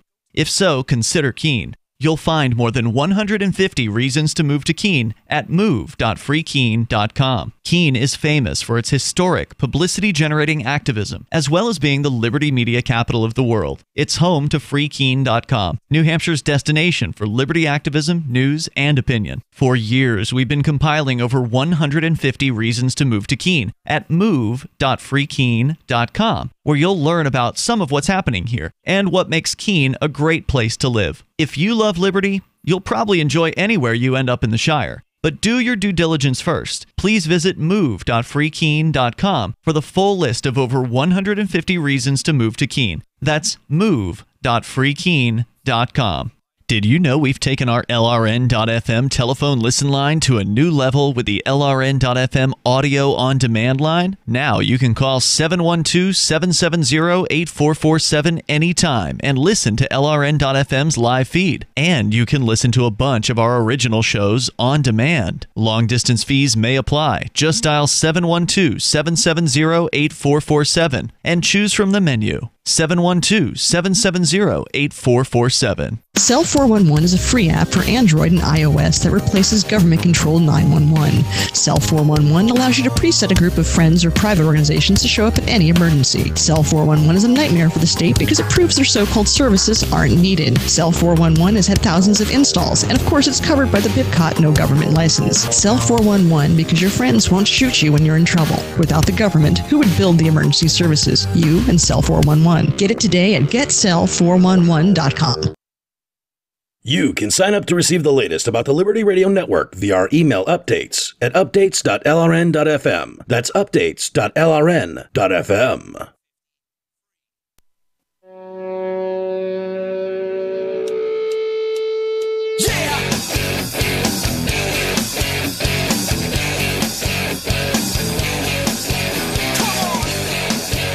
It's Free Talk Live Sunday edition of the show. We're continuing. We'll take your calls and thoughts, and you can bring up anything you want. Our number here is 855-450-FREE. If you are an individual who rejects the initiation of force and you agree to abide by the ethics of the non-aggression principle, you qualify to use Liberty.menu. It's a tool for the Liberty community. It's at its heart a directory for events, businesses, and digital content creators. So whatever it is that you do, if you want other Liberty-friendly people to know about it, just put it up over at Liberty.menu. It's free to do that, so why not? Unless, of course, you want to stay in the closet, unless you don't want people to know that you care about freedom. Go to Liberty.menu and get signed up there. It's free to get whatever it is you want to put on there. Maybe you do more than one thing. Maybe you have more than one business, or you create an event, or you're a digital content creator. You qualify to be on Liberty.menu, and you can use code FTL like Free Talk Live. That'll get you a Free Talk Live listener badge on your profile. That's Liberty.menu. As we go to your calls and thoughts, it's Matthew in Louisiana. Matthew, you're on Free Talk Live with Ian, Richie, and Mark. Hey, Mark, welcome back. Thank you. So Laurel is crushing it over on YouTube. She dropped another video about Operation Chokepoint and how it has resurrected itself. I don't know what that is. I think she might have. We'll go watch her video. I don't we have listeners right now who don't know who Laurel is, and they don't know what Operation Chokepoint is, and so they don't know how to go watch her video. So can you give us an executive summary of what this is about? Okay. Operation Chokepoint was the government using banks to control businesses. They first went after payday lenders, then they went after tobacco dealers, and then pornographers, and then firearms dealers. Just to be clear, you're talking about they're having banks close these people's accounts? Yes, sir. Okay. And the conservative media. Right, and now that they've expanded that to the conservative media. Especially figures in the conservative media. She has a video about that, and she goes into a lot of detail about that. So who's doing this? Who's behind the scenes here? The one thing my sister-in-law brought up to me, she's now part of our little alternative influencers network, is that the current chairman of the House Banking Committee is Maxine Impeach 45 Waters. Okay. Yeah, but this stuff was going on before Trump was in office. Yes, it was, and it was shut down.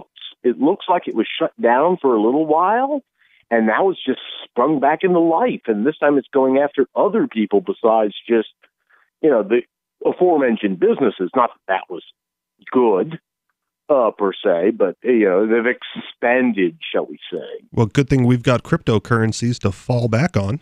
Yeah, I saw recently. I saw Bitcoin. Yeah, there's some Bitcoin business that is. Anytime you go for FDIC insurance, apparently you fall under the spell of these people. The Bitcoin people? Yeah, because it was somebody was trying to set up a thing to fund Gab through Bitcoin. Right, sure. And Bitcoin Base or Bitcoin Bank or something like that has FDIC insurance. What bank is this? I've not heard anything about a Bitcoin I don't think bank. I don't think you know what you're talking about, with all due respect. Unless there's an actual Bitcoin bank with FDIC insurance out there that none of us have ever heard of, I mean, I'd be shocked if that were the case. He did use the term base. You'll have to bring it up with Laurel when she's on the program. Hopefully she'll be here on Tuesday. Yeah, I saw somebody on the internet recently write an article that said something to the effect of comparing Bitcoin to the internet is fallacious because the internet had a use case right away. And I'm like, Bitcoin's got a use case. Let's talk about Silk Road. Let's talk about remittances. Let's talk about I just bought my dinner. Yeah, right. Well, let's talk about people getting micropayments on the internet for their. But there are actually people who today, 10 years into Bitcoin, are claiming there's no use case for Bitcoin. Right. I mean, it's just ridiculous. Right. You are not paying attention if there's not if you don't think there's a use case for Bitcoin. Right, but nonetheless, she's making the case that apparently there's this one organization that deals in Bitcoin that apparently sought FDIC approval, and as a result has joined the brigading mobs against the quote-unquote alt-right. Like, Gab, because they have, I think, a Nazi or something on their How could site. they even do that, though? Like, let's assume for a moment that a bank is funded through Bitcoin and has FDIC approval. How does that prevent Gab from existing or being funded with Bitcoin? You have to find a way around this bank. I don't know. It's just He doesn't know what he's talking strange about. to me. Okay. Now, what is this operation called? Chokepoint. Chokepoint. Okay. So, yeah, there's nobody who's in charge of Bitcoin, so no amount of banks that is either friendly or unfriendly to Bitcoin has any factor on whether or not you can accept Bitcoin. So if you want to accept Bitcoin, one of the major Bitcoin, exchanges. holders, well, it's not like it's an exchange. I mean, if he's talking about Coinbase, he used the term base. Okay. Here. Okay. If he's talking about Coinbase, use the term base. Yeah. Base. Yep. If it's Coinbase, they are certainly known for towing whatever government lines they imagine are in place. Mm-hmm. And they were seeking them out at one point. Oh yeah. We must be in compliance. They want to be as legit as they can possibly be. So it wouldn't surprise me if what they're saying is true about this, but I don't know. Well, like I said, Laurel, hopefully it'll be there Tuesday, so we can. Yeah. I mean, what is the point of the call, though? I mean, just to kind of tell us about her video, or that No. I was going to bring up other stuff about the raft of gun control that's passing through the House of Representatives and currently being debated in the Senate, and looks like there's some Republicans who are oddly very much in favor of them. Like, really? What? Is that a surprise to Trump you? has said that he's. At this point, nothing surprises me. Okay. If a hot air balloon were to streak by at 400 knots, I'd be like, okay, normal day. Here's an unpopular opinion. If you are a 2A supporter and you are not planning on shooting the people who are coming to take your guns, you are simply virtue signaling your 2A position. Yeah, I'm starting to come more and more in line with that opinion. Although I will also be telling you that in the event of such an insurrection, my lifespan will be measured in picoseconds. Yeah. Thank you, Matthew, for your call tonight. I appreciate hearing from you. The toll-free number here is 855-450-FREE. I am of the opinion that violence is not the solution to problems with the state, because ultimately you're not going to shoot your way out, and that they're going to just end up slaughtering you, and then you'll end up being a martyr in the worst sort of way for the libertarian movement, because the best way to avoid the strike is to not be where the strike lands. That's a good point. You can always leave the United States, I suppose.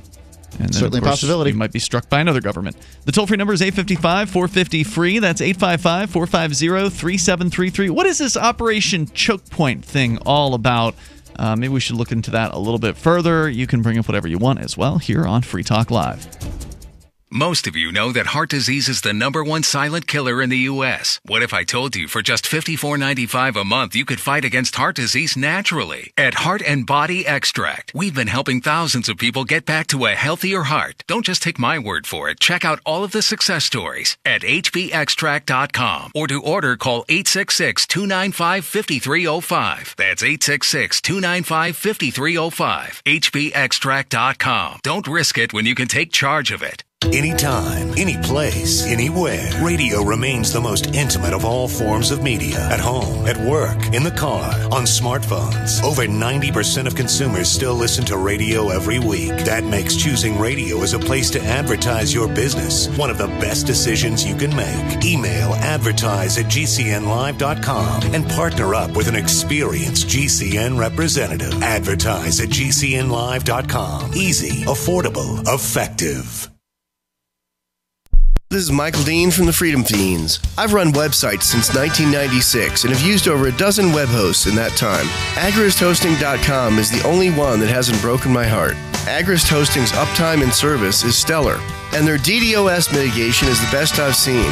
That's important because if you tell the truth in this world, you'll ruffle feathers. And some people will try dirty tricks to silence your voice. No matter what the haters hit us with, Agrist Hosting keeps our websites online. If you have a mission-critical commercial presence or a world-changing activism site, you cannot tolerate any skullduggery.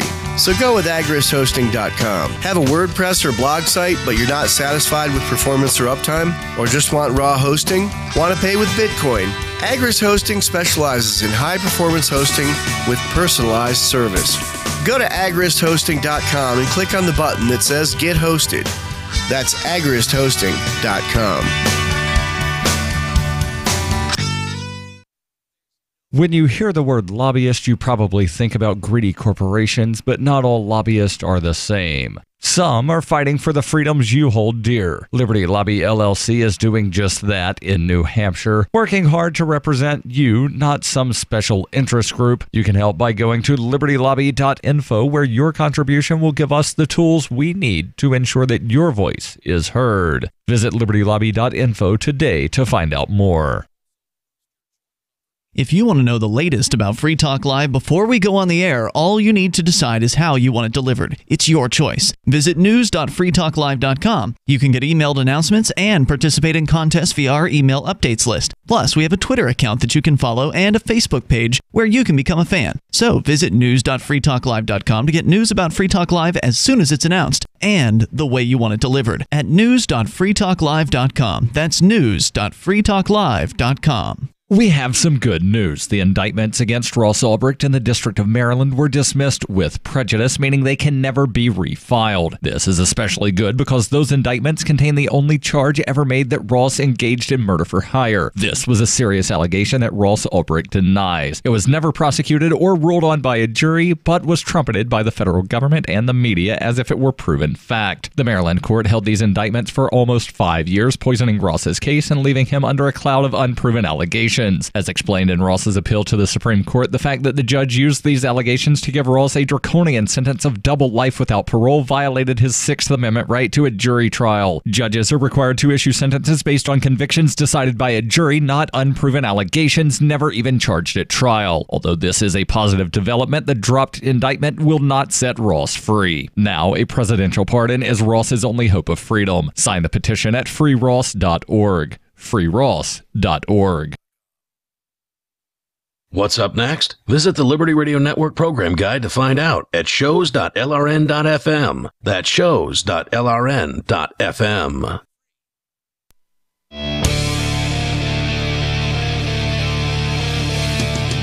It's Free Talk Live. You can bring up anything you want here. Our toll-free number is 855-450-FREE. That's 855-450-3733. We've got the Discord on-air call-in line rooms.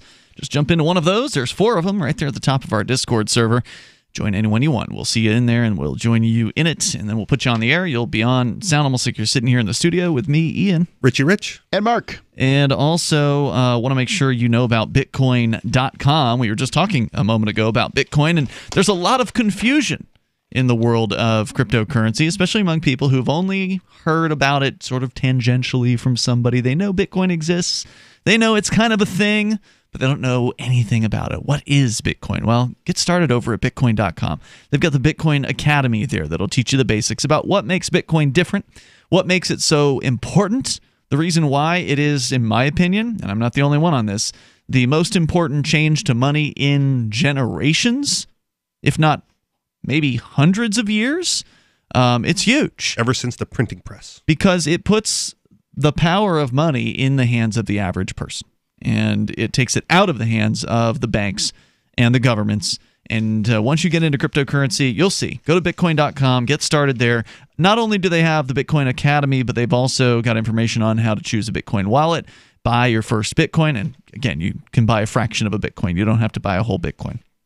In fact, it would be hard for a lot of people to buy an entire Bitcoin all at once at this point. It's like $3,900 per Bitcoin, I think, as of today, or close to that. And they'll show you where you can spend your Bitcoin. You can read the latest news or engage with the community on the Bitcoin forum. Get started at bitcoin.com as we continue with your calls and thoughts. We can talk about this Operation Chokepoint because I want to know more about it. Some are saying that it's been shut down by the Department of Justice. Apparently our co-host Laurel, who is generally on with us on Tuesdays now, so she should be in this week. She used to be on Sundays. Her recent video is saying that she believes that at least according to the summary of the video, I haven't actually watched the video, that DOJ claimed this Operation Chokepoint is over, but she's saying she believes that it's still going, maybe being enforced individually by different banks like Chase, for instance. But let's go, before we learn more about that, we'll go to the phones, to the fun. It's Jim in New Hampshire, watching us on YouTube. Go ahead, Jim. I'm going to ruin the image and the style that you're used to, Mark Edgington, if you don't profusely apologize. All right, you're banned from the show, public. and you're not allowed on the air, so we're just going to hit that dump button, and you're gone. Toll-free number here is 855-450-FREE, and now since you called during your ban, you're just banned for the rest of the year at this point, because you were banned through the summertime. The only person who's banned from Free Talk Live for threats of violence, that person is now not allowed to call until 2020. So I suspect he will continue to violate that ban, and we will continue to dump his calls, and then that's that. He seems to desperately want an apology. Whatever it is that you want an apology for, I apologize. I doubt that's going to count, right? Because you don't know what it is, and so therefore, how is it a real apology, right? Like if you didn't specifically apologize for a certain thing. He wants me to apologize, I know that, for claiming that he's had 3 DUIs. And I'm not going to apologize because that was the evidence that we had at the time. If there's some other evidence... I'm sorry, that's the evidence we had at the time. Yeah. So that's sort of an apology about the evidence. Yeah. If you want to provide other evidence, you're welcome to email it. Oh, wait, no, you're blocked on email, so never mind.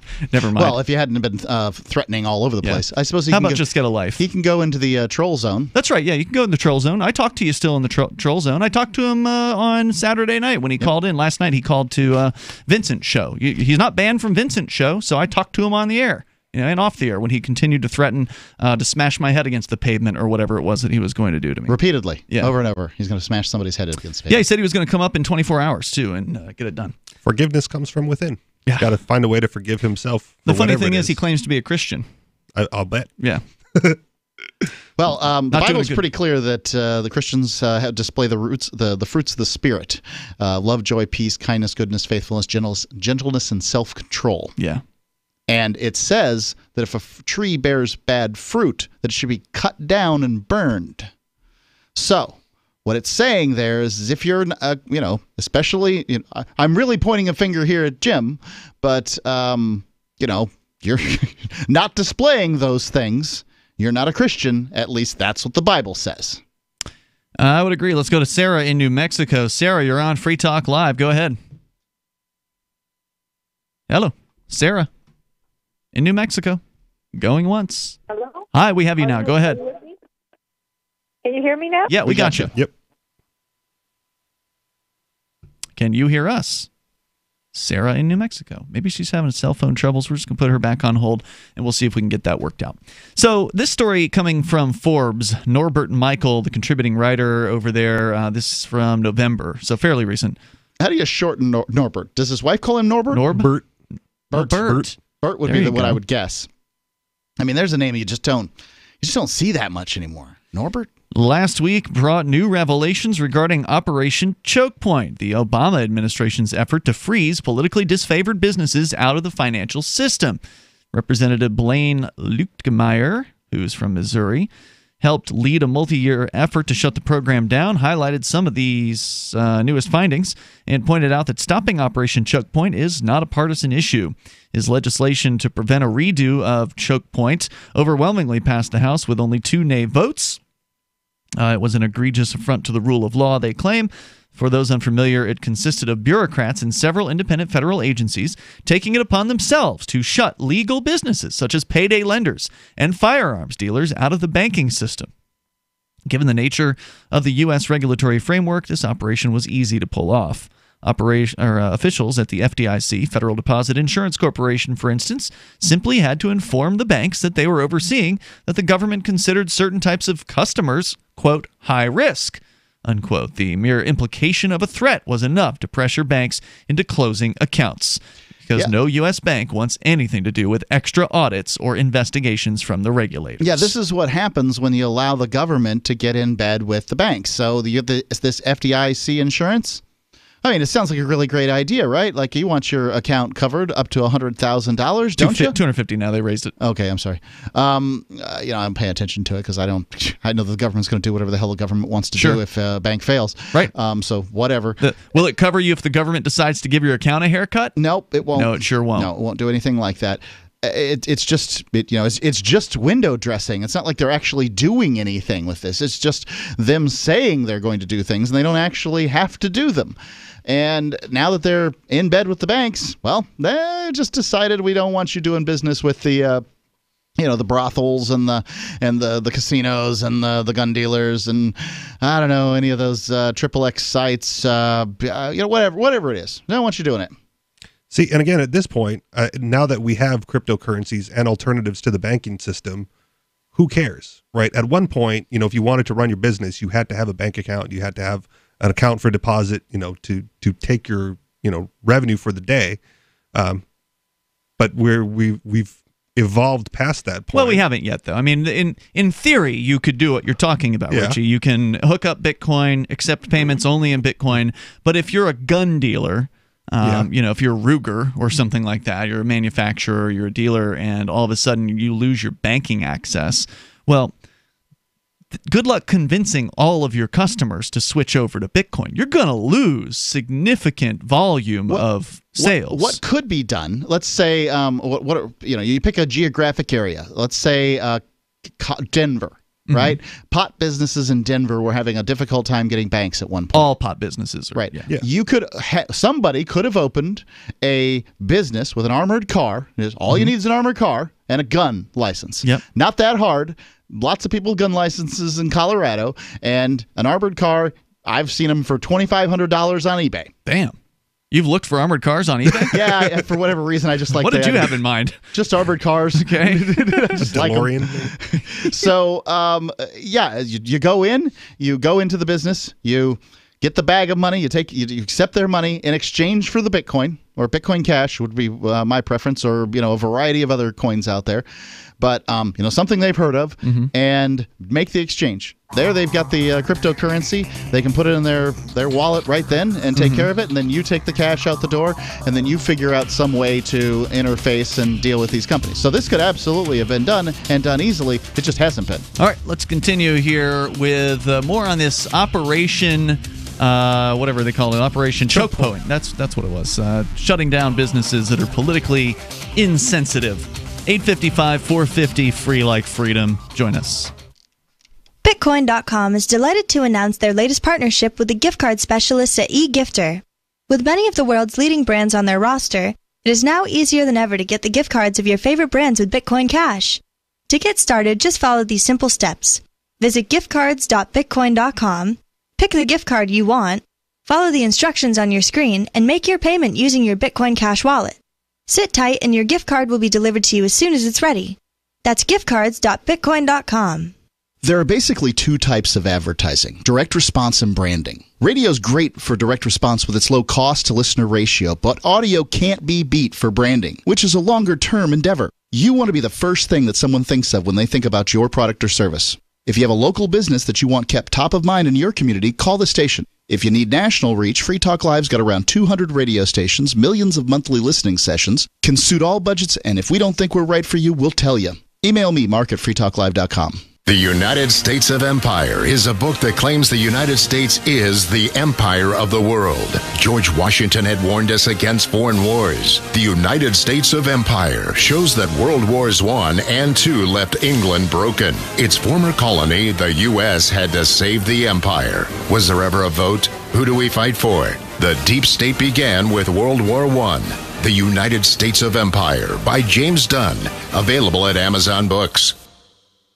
By now you know that wireless technology like cell phones do in fact pose dangers to the health and privacy of everyone. Blockit Pocket's wide range of products are unmatched in providing the protection you deserve. No scare tactics, just common sense. BlockitPocket.com offers quality American-made options to alleviate and eliminate these invisible dangers. Learn more at BlockitPocket.com or call 888-315-9618. BlockitPocket.com, enhancing health and privacy. Is spreading the message of liberty, cryptocurrency, and peace around the globe worth $2 per month to you? As you may already know, in addition to our internet feed, LRN.FM broadcasts on free-to-air satellite across North and Central America, as well as Sub-Saharan Africa. And we've been available on satellite for free 24/7 since 2010. The LRN.FM free-to-air satellite signal is reaching some of the most oppressive regimes in the world, and there's no doubt our ideas are making an impact. You can learn more about the channel's impact by watching the 3-minute video at fund.lrn.fm. If you'd like to help free minds globally with our ideas of liberty, cryptocurrency, and peace, you can donate as little as $2 per month via fund.lrn.fm. You can help us continue and expand our satellite broadcast to multiple continents. Visit fund.lrn.fm today, and thank you for your help. Don't forget to share the link on social media. That's fund.lrn.fm.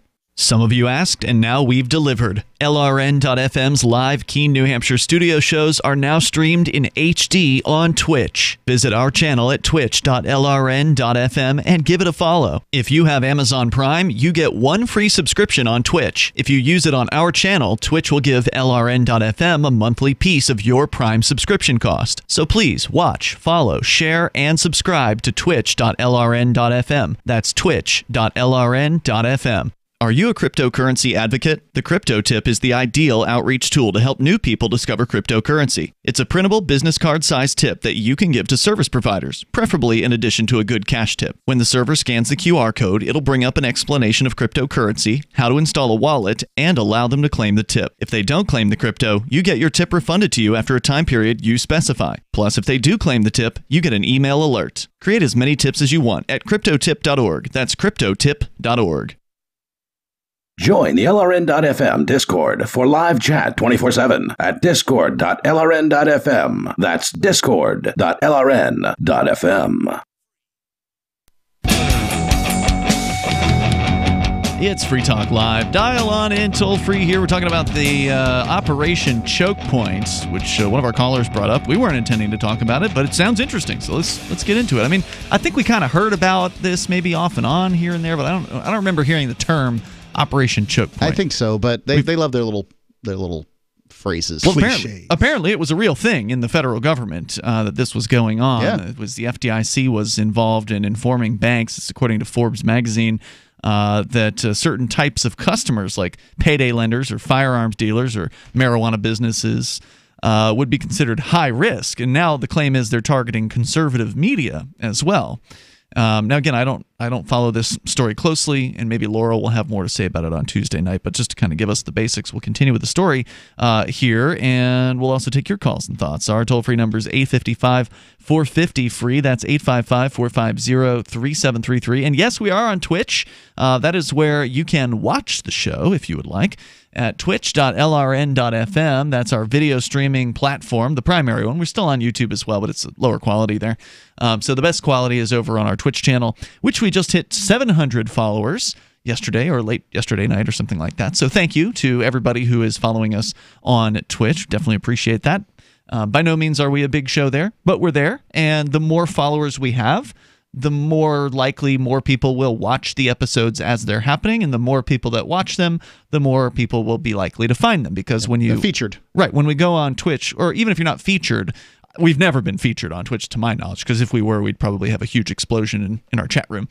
But they have categories, right? So we're in the talk shows category on Twitch, and it depends on the night, but sometimes we're in the top 15 or so, and the more viewers we have, the higher up we'll be on that chart. The higher up we are, the more people will see us. So it's one of those things. The numbers matter. So if you can follow us on Twitch, we sure would appreciate it. We need a coordinated Twitch bomb. I don't know how you do that, but if someone can coordinate that, they have my support. So I mean, we're we're kind of the slow and steady wins the race kind of thing. We don't really know how to do internet right. The rest marketing. of these talk shows aren't making money, so they're not going to stick around. You mean the ones on Twitch? Yeah. Twit is definitely making money. Yeah, This Week in Tech. I don't doubt that Twit. They have 10 times the viewers that we do. I wouldn't doubt that at all. Yeah. That's one of the only other podcasts I listen to. Yeah, so there you go. He charges a lot of money for his ads too. 90% of the talk shows that are on Twitch aren't making money. Probably not. So they're short term. because they're just passion projects, and passion projects don't stick around. Although, to be clear, Mark, I mean, people can easily donate through Twitch as well. Most of these guys have, like we do with tip.lrn.fm. It's right there at the top of our video at twitch.lrn.fm. If you watch the video, you'll see the tip URL. You can just throw in a tip, and then I throw out some cash to the people in the studio if you do that. And so we appreciate it. So if you're a gamer or you're one of these other talk show people on Twitch, you could be making good money especially if you are a hot girl. Yeah, if you're a hot girl, yeah, absolutely. You're going to be making good money. But then it's not a talk show anymore. I'm now going to self-identify as a hot girl. Right. Start a Twitch show. Good luck with that. As long as we're having agender aliens. Yeah. There's science behind that, pal. Got a lot of work to do. Let's go to Sarah. She's actually there now. Apparently was having phone trouble earlier. Sarah, are you with us? Can you hear me? Yeah, we got you. Go ahead.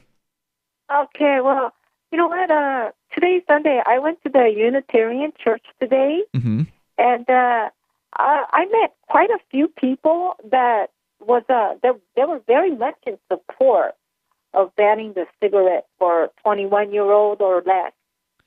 Now, what's up with that? Why be so inconsistent? Why not just go ahead and advocate a total ban for all people?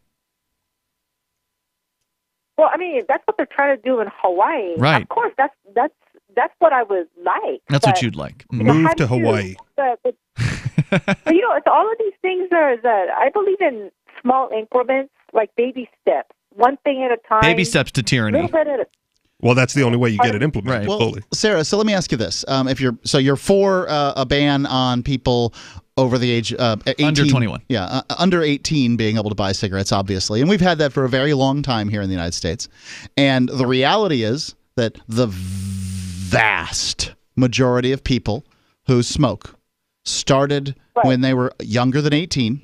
So, meaning it was illegal when they started? It was illegal for them to purchase, at the very least, cigarettes. And possess. I don't know if it was to possess or not. I can tell you it's illegal in New Hampshire.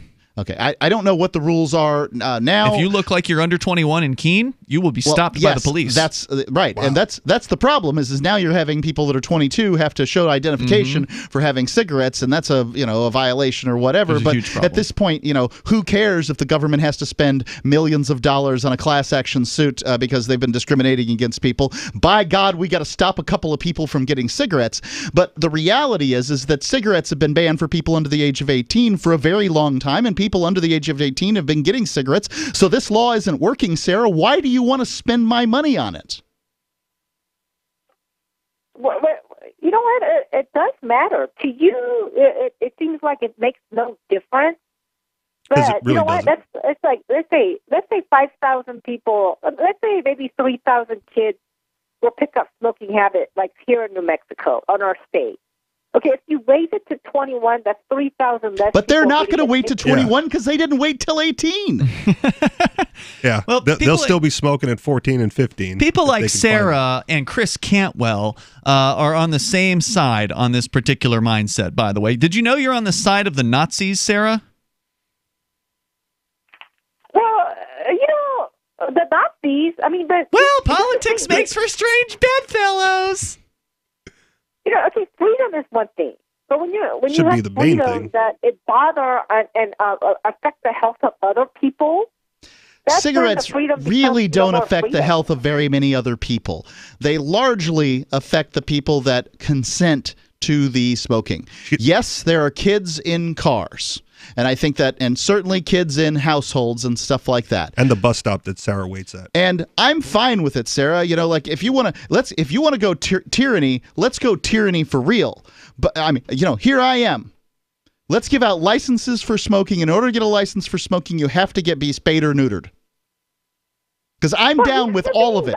If it's for spaying and neutering, people willing to, I'm in. Whatever it is, just spay and neuter humans. And you got my vote.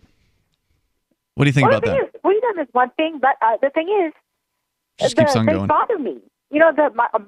Yes, it bothers me too. Is annoying, I isn't hate it? cigarette smoke. I hate it.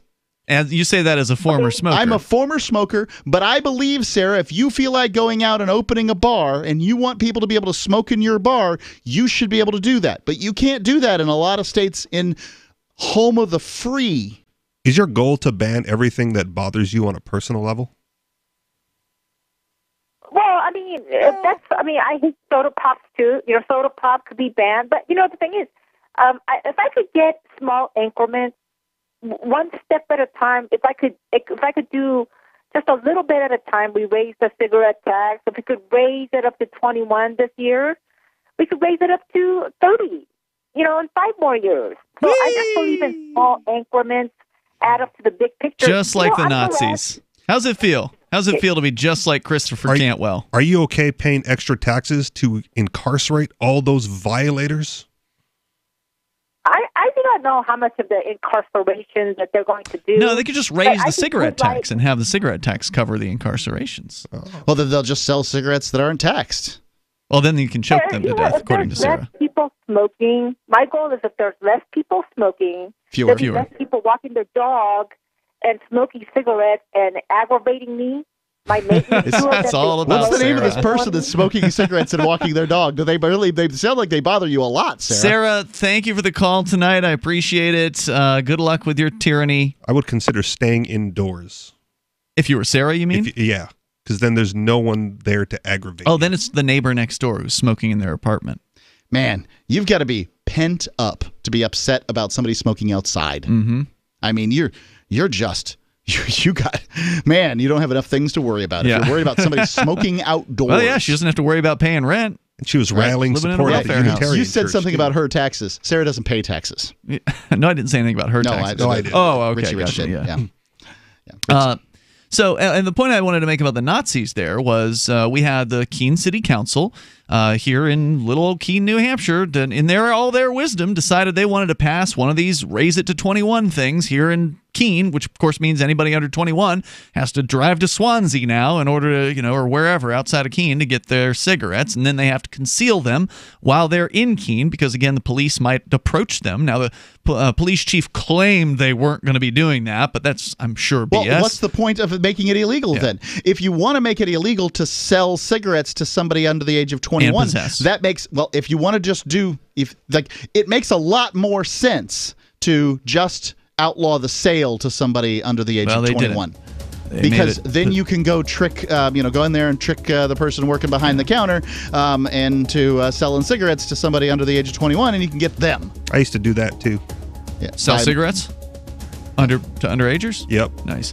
855-450 free. Somebody's got to do it. 855-450-3733. You can take control of the airwaves here. Hour number 3 is on the way.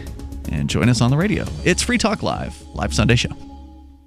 Would you like to get back that full head of hair from years past? Introducing Reveal from GCNLife.com. Beverly Hills dermatologist Dr. Nathan Newman invented Reveal, which contains polypeptides with natural botanicals and no parabens, sulfates, silicones, or dyes for a salon-quality hair growth product. Reveal. Here's Dr. Newman. I have treated a lot of patients who lose their hair and they lose their confidence. We've created a unique set of polypeptides, which we call HPT6. The HPT6 contains the polypeptides from 6 different plants. The scalp infusion treatment should be used on wet or dry scalp. The Reveal hair care system is designed to be used for men and women alike. Get Reveal at GCNLife.com with a 30-day money-back guarantee. So try Reveal today at GCNLife.com or 844-443-6637. Plus a discount up to 25% off for Reveal at GCNLife.com or 844-443-6637.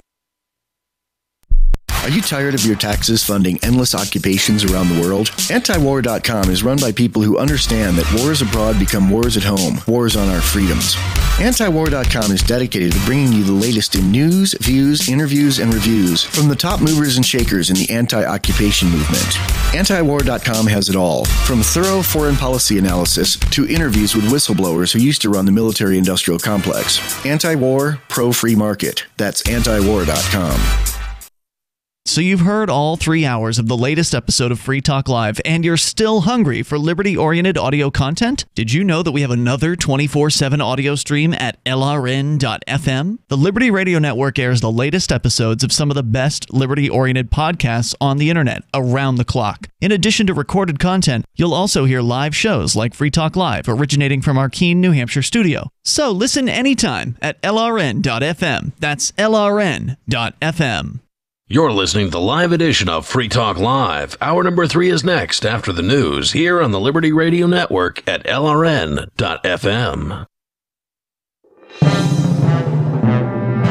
This is the Liberty Beat, your daily source for liberty news and activist updates.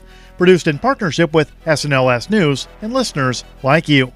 Online at libertybeat.news and snls.news. I'm Mick Murrow with the weekend edition of the Liberty Beat for the week ending March 1st, 2019. Gold opened at $1,313 on Friday. Silver opened the day at $15.60, and Bitcoin was trading around $3,830. Today's prices are brought to you by InnoScale. Take off with Managed Cloud. Looking for a safe, secure way to store your important files online? Let InnoScale handle it for you. Their high-availability cloud servers are the perfect solution for clients needing one or more secure, scalable servers with built-in hardware failover protection. For details, see them online at InnoScale.net. In the news, input from the Southern Poverty Law Center plays a role in PayPal's blacklist decisions. Confirmation came during a recent Wall Street Journal interview with PayPal CEO Dan Schulman. In the interview, Schulman told the newspaper the SPLC is among groups both on the right and left that help PayPal make the decision to ban certain accounts. Schulman claims the company does a careful examination of the information provided, saying that while the SPLC has brought things, PayPal doesn't always agree, but apparently utilizes the controversial organization's input in some aspect of the decision-making process. According to a report from the Daily Caller, PayPal is not alone in SPLC involvement, as Amazon, Google, Facebook, and Twitter also look to the SPLC for input. The Liberty Beat is sponsored in part by Brave Botanicals, high-quality kratom and CBD at reasonable prices with excellent customer service. Brave Botanicals is activist-owned and mission-driven, fighting for your right to consume plant-based medicine and natural remedies. Find out more at mybravebotanicals.com. And right now, Liberty Beat listeners can save 10% on your purchase by using promo code SNLS at checkout. This is the weekend edition of the Liberty Beat for the week ending March 1st, 2019. Your news now continues. As the remaining pockets of ISIS fighters faced imminent defeat in northeast Syria, the United States allegedly gave them an offer they couldn't refuse. Give us your massive caches of gold or die. The Free Thought Project, citing reports by Syrian state news agency SANA, reports that U.S. forces struck a deal with ISIS, whereby the terrorist group would give up 50 tons of gold in exchange for safe passage. The precious metal, worth about $2.13 billion, was plundered by the self-designated Caliphate, as its reign of terror spread across Syria and Iraq from 2015 to 2017. Turkish newspaper Daily Sabah reports that local sources claim U.S. Army helicopters have already transferred the gold from the U.S. forces base in Kobani, the Kurdish-controlled city that lies close to Syria's northern border with Syria. A portion of the gold was also distributed to the Kurdish People's Protection Units, which dominates the U.S. allied Syrian Democratic Forces. Saudi Arabia has stripped citizenship from Hamza bin Laden, the son of slain al-Qaeda leader Osama bin Laden. The Interior Ministry said in a statement published by the official gazette, Al-Qura. The U.S. State Department on Thursday said it was offering a reward up to $1 million for information leading to the identification or location in any country of Hamza, seeing him as an emerging face in his father's organization. The anti-media reports that the location of Hamza bin Laden has been the subject of speculation for years, with reports of him living in Pakistan, Afghanistan, Syria, or under house arrest in Iran. Osama bin Laden was stripped of his citizenship in 1994. The junior bin Laden, who according to the United States is around 30 years old, has threatened attacks against the U.S. to avenge the 2011 killing of his father, who was living in hiding in Pakistan by U.S. Special Forces. Support for Liberty Beat comes from the Conscious Resistance Network, featuring videos, news reports, and articles from a spiritual anarchist perspective. Experience the Conscious Resistance at theconsciousresistance.com. How would you like to have your business featured on the Liberty Beat? You can just send an email to libertybeat@snls.news for details. This is the Liberty Beat, produced in partnership with SNLS News and listeners like you. The Liberty Beat is online at libertybeat.news and snls.news. I'm Mick Murrow, reporting for the Liberty Beat, reminding you, spread liberty with a smile.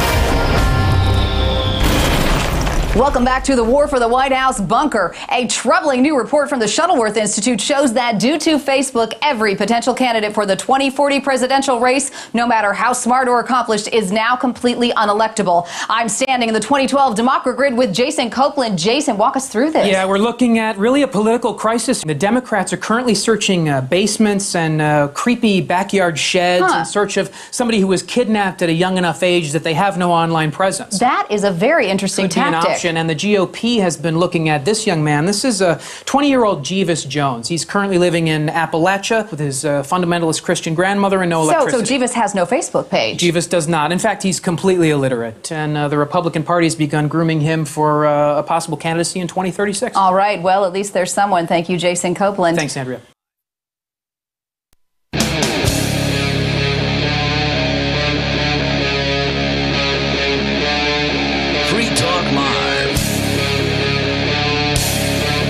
This is Free Talk Live. You can dial in toll-free here. Bring up whatever you want. The number's 855-450-FREE, like freedom. That's 855-450-3733. We've been talking about, well, first of all, whatever it is you want to discuss, because you can call in and take control of the airwaves, but also this Operation Chokepoint, the idea that bureaucrats, the FDIC, and other government agencies are pressuring, like banks, for instance, to shut down accounts for certain industries like gun dealers or payday lenders, and some are even claiming conservative talk hosts or opinion people on YouTube. Conservative or whatever. media. Yeah, conservative media. At least that's the claim of a caller who called in earlier tonight. With you in the studio, by the way, it's Ian. Richie Rich. And Mark. We can continue that discussion, and just wanted to let you know, Mark, in the Discord chat, Footmatic says, Mark needs to grow his hair out again. He looks like my grandfather, who is always pissed off. I had the strangest experience with this new haircut. So, for those that don't know, I had dyed my hair green for this charity. This charity, this orphanage that we raise money for. Go to hope.freetalklive.com if you want to find out more. And after the Anarchapulco, I'm like, I've had enough of having green hair. I've fulfilled all that I need to do, and so I had him buzz it down. I mean, not super low or anything, but pretty low. Low to the point that it's kind of hard to comb, if you get the idea. It's probably a quarter inch, maybe half inch, somewhere in that range. Maybe a little longer than like a number 2 or something. It's not very long at all. My dad was 41 years old when I was born. He was kind of an older guy, and he, like his whole life, had a butch haircut. My whole life had a butch haircut. Rode a motorcycle, smoked cigarettes, the whole thing. And he's kind of a ruddy complexion guy. Turns out I am too. I'm not actually related to my father, for those that don't know. I'm adopted. Okay. But I looked up from the bathroom at when I was in Acapulco. I just shortly after I got my haircut, I looked up, saw myself in the mirror, and thought for just a moment I had seen my father. I'm like, God, are you kidding? I was just stunned. I'm not even related to this guy, but I look like him.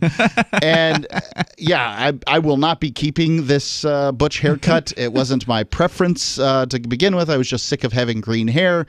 I completely understand where you're coming from, gentlemen, and I will be growing it out. I think it's wrong for a guy of my age, of a certain age here. I'm 48 years old, who has a full head of hair to not display that full head of hair, right? I mean, it's just kind of a rough thing. Doing the bald thing is for people who have good-looking skulls anyway, and I'm not one of them. Yeah, I thought you could relate to that comment, so that's why I shared it here. So the toll-free number here is 855-450-FREE. Officials, if you want to see all this, you go to cam.freetalklive.com. That's right. And you can see us all in the studio. Officials at the FDIC, the Federal Deposit Insurance Corporation, according to Forbes magazine, had to inform banks that they were overseeing that the government considered certain types of their customers high risk. And that means that the banks want to shut down your account, because if you're high risk, it doesn't necessarily mean you're doing something illegal. Selling guns, for instance, legally isn't an illegal thing to do, but they're closing down those accounts, apparently. But what's the FDIC got to do with any of this? This is an organization that's supposed to pay you, the customer, if your bank goes under. Mm-hmm. What does that have to do with these high-risk businesses? They must be a regulator of some sort as well. Right, because that's how it goes. Yeah. First they dangle the carrot in front of you, and then comes the stick. Banks are incredibly sensitive to any type of pressure from federal regulators, and they know the regulators have enormous discretion. The new revelations are quite scary because they show exactly what federal regulators can do with that discretion, even to law-abiding citizens. As one of the representatives points out, quote, in one example of blatant intimidation, a bank terminated its relationship with a legal business after threats from the FDIC. The bank eventually surrendered to the pressure, and when the bank notified the FDIC of the decision, they admitted that a risk assessment showed the business, quote, posed no significant risk to the financial institution, including financial reputation and legal risk, yet they still terminated the banking relationship. For years, the Office of the Comptroller of the Currency officials have continually denied any wrongdoing, yet in the newly unsealed documents, we see proof of a conscious decision to work in conjunction with the FDIC against payday lenders, unquote. In fact... Payday lenders are they don't like them because they charge too much interest. Well, there's a reason they charge too much interest. They're dealing with shifty people. Well, the people that they're lending money to can't get a loan any other way. And the reason they can't get a loan in all likelihood is because they haven't paid loans back. Right. So if you want somebody to give a loan to people who can't get loans, and loans can be used for lots of good reasons. But if you want somebody to give a loan to somebody who can't get a loan, then you need the payday lenders. Or you need to create a government program, which I believe is what the ultimate thing is we need to socialize lending now. Evidence suggests that the highest-ranking officials at the FDIC were involved in Operation Chokepoint. On page 5, these facts are revealed. Point, in late 2010 or early 2011, the FDIC's senior Washington officials convened a meeting of all regional directors. At this meeting, the senior deputy director for the Division of Supervision and Consumer Protection, is that for a mouthful, informed them that, quote, if an institution in their region was facilitating payday lending, the regional director should require the institution to submit a plan for the existing business, unquote. These instructions the senior deputy director conveyed came from the 6th floor, a chairman and senior leadership of the agency. At the meeting, he conveyed the following message, quote, if a bank was found to be involved in payday lending, someone was going to be fired, unquote.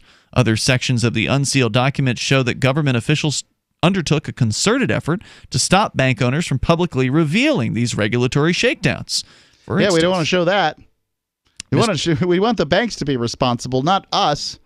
For instance, Mr. Brown, the associate director, responded that, quote, because of legal considerations, the FDIC has never expressly stated publicly that our supervised institutions aren't permitted to do business with payday lenders, but the payday lending guidance and our public posture makes clear that we view payday loans as extremely risky.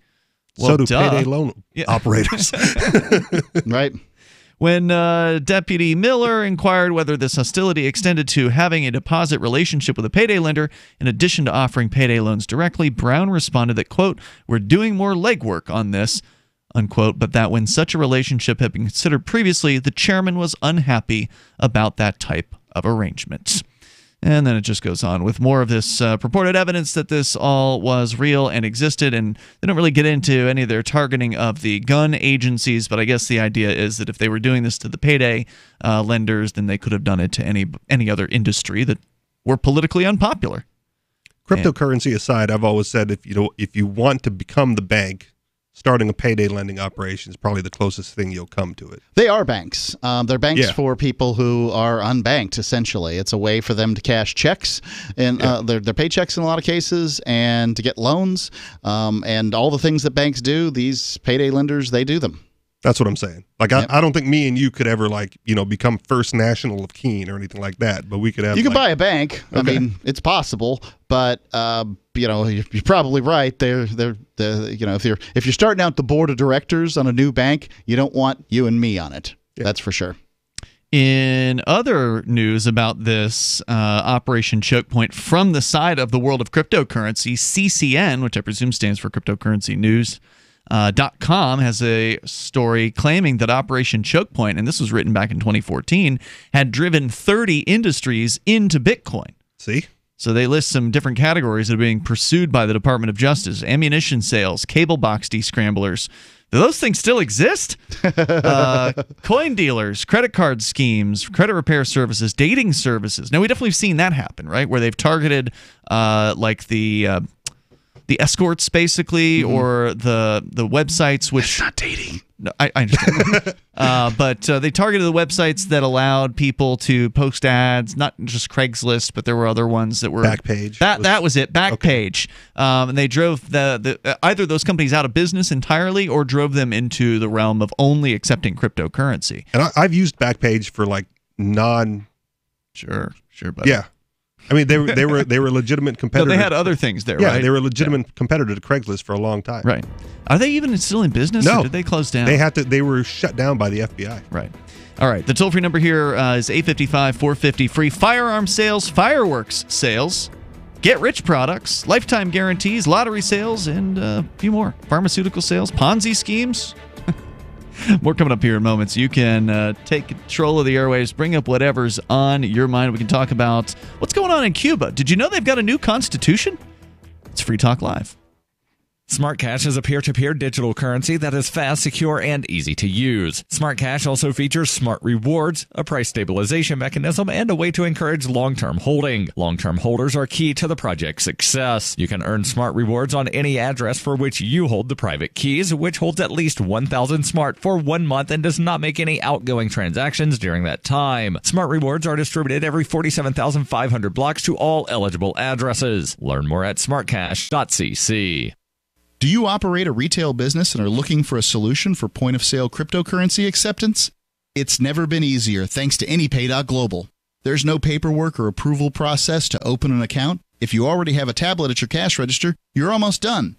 Just sign up at AnyPay.Global. Drop your personal crypto wallet addresses in our setup page, and then load our app. That's it. You're accepting cryptocurrency like Bitcoin and Dash at your store. Get started now at AnyPay.Global. That's AnyPay.Global.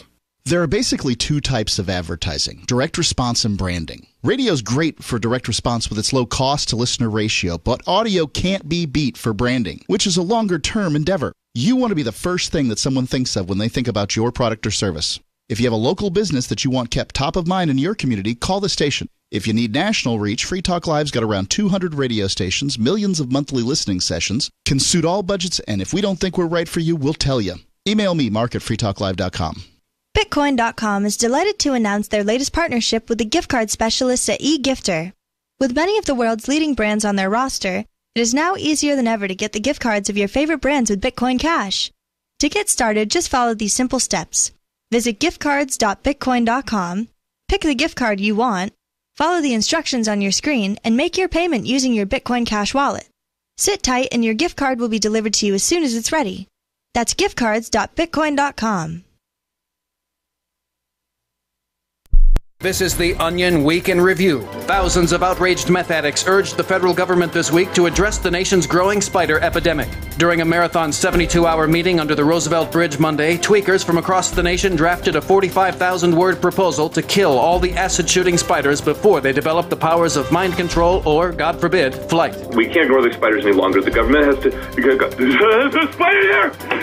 The addicts have agreed that the best temporary solution would be for the government to issue them large quantities of methamphetamine and steel wool. A local daddy was put in his bye-bye box Tuesday so that he could go on a long vacation with the birds and clouds in the sky. The daddy, who was once tall and strong and liked going to the hospital to play with their fun machines, was reportedly put in the bye-bye box after weeks of being sleepy all the time and never finishing his din-din. Family had come in from all over to watch daddy get dropped inside a cool underground fort full of dirt and sand, where he'll be tonight instead of being home to play Chutes and Ladders.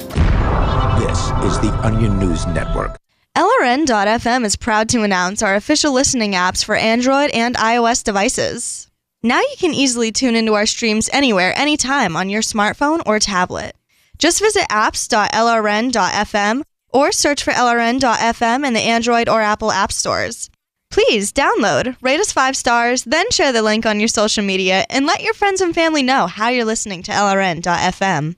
Download it now, free, at apps.lrn.fm. There are basically two types of advertising, direct response and branding. Radio's great for direct response with its low cost to listener ratio, but audio can't be beat for branding, which is a longer term endeavor. You want to be the first thing that someone thinks of when they think about your product or service. If you have a local business that you want kept top of mind in your community, call the station. If you need national reach, Free Talk Live's got around 200 radio stations, millions of monthly listening sessions, can suit all budgets, and if we don't think we're right for you, we'll tell you. Email me, mark@freetalklive.com. You're listening to the best liberty-oriented audio streamed around the clock, on the air, and online. This is the Liberty Radio Network at LRN.FM.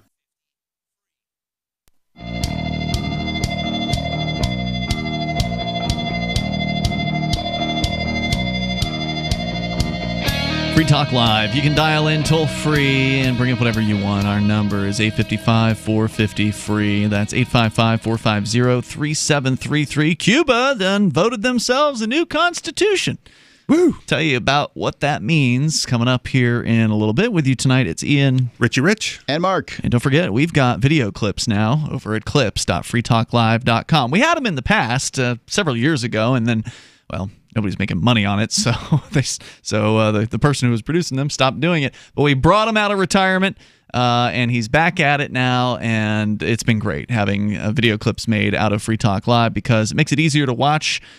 Eric Freerock's the guy who's been putting these together, and he's done a great job putting in actual, more interesting things to watch in the videos than just us sitting here in the studio. Because that's such compelling content. Yeah. Right, Three guys around a table. Yep. And so he's doing a good job with that and taking clips from our shows, our radio shows, and making videos out of them and putting them up on YouTube over at clips.freetalklive.com. You can subscribe to that channel. It's his channel, Liberty Bits. And you can also follow us on social media, twitter.freetalklive.com. Get you to our Twitter. We post the links there. There's our Mastodon, which is a decentralized alternative to Twitter. You can go to Toot, T-O-O-T, toot.freetalklive.com and follow us on Mastodon, or follow our Telegram channel at telegram.freetalklive.com. So if you want to see the Free Talk Live video clips, they are linked on all of those different social media. Also, go there, subscribe, do the whole thing with on YouTube, because that's helpful to us and getting this channel up and flying. And more importantly, share the ones that you like, because they're easy to share. They're small compared to a 2-hour-long or 3-hour-long podcast. Much more consumable. Exactly. So make it go viral. Yeah, maybe one of them will go viral. Who knows? You never know when it will and which one will. But the more we put out there, the more likely one of them will. And if you share them. So thank you for that. Check it out at clips.freetalklive.com. As we go to David, he's in New Mexico. David, listening online via TuneIn. Go ahead. Speaking of that, your friend made a clip out of. He titled it "States Exist at the pleasure of the federal government" or something like that, and he thumbnailed it with a historical map of the United States back in the days of the territories, and I was laying out some history of the state of New Mexico in relation to why the state of New Mexico is such an oppressive place, more oppressive. The state of New Mexico government is more oppressive, I allege, than the federal government, and I was explaining it because of its history, that Spain had sent some conquistadors over here looking for gold, and they committed some genocide, and they followed the Rio Grande northward, which is right here in New Mexico territory. And one thing that I didn't put in there that's actually since I wouldn't mention this except that we made a clip out of it.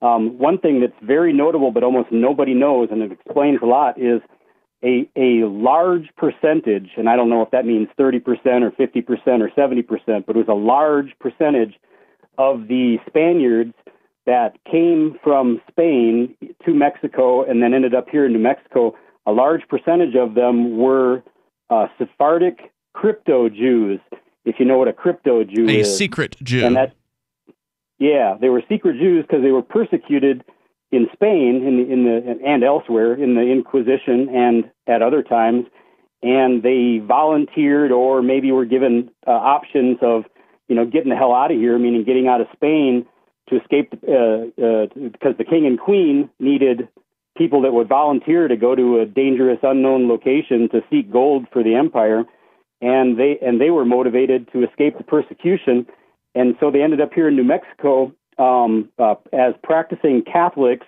but in every one of their houses, in the hidden in the closet, hidden somewhere were their old Jewish religious documents and artifacts and such like that.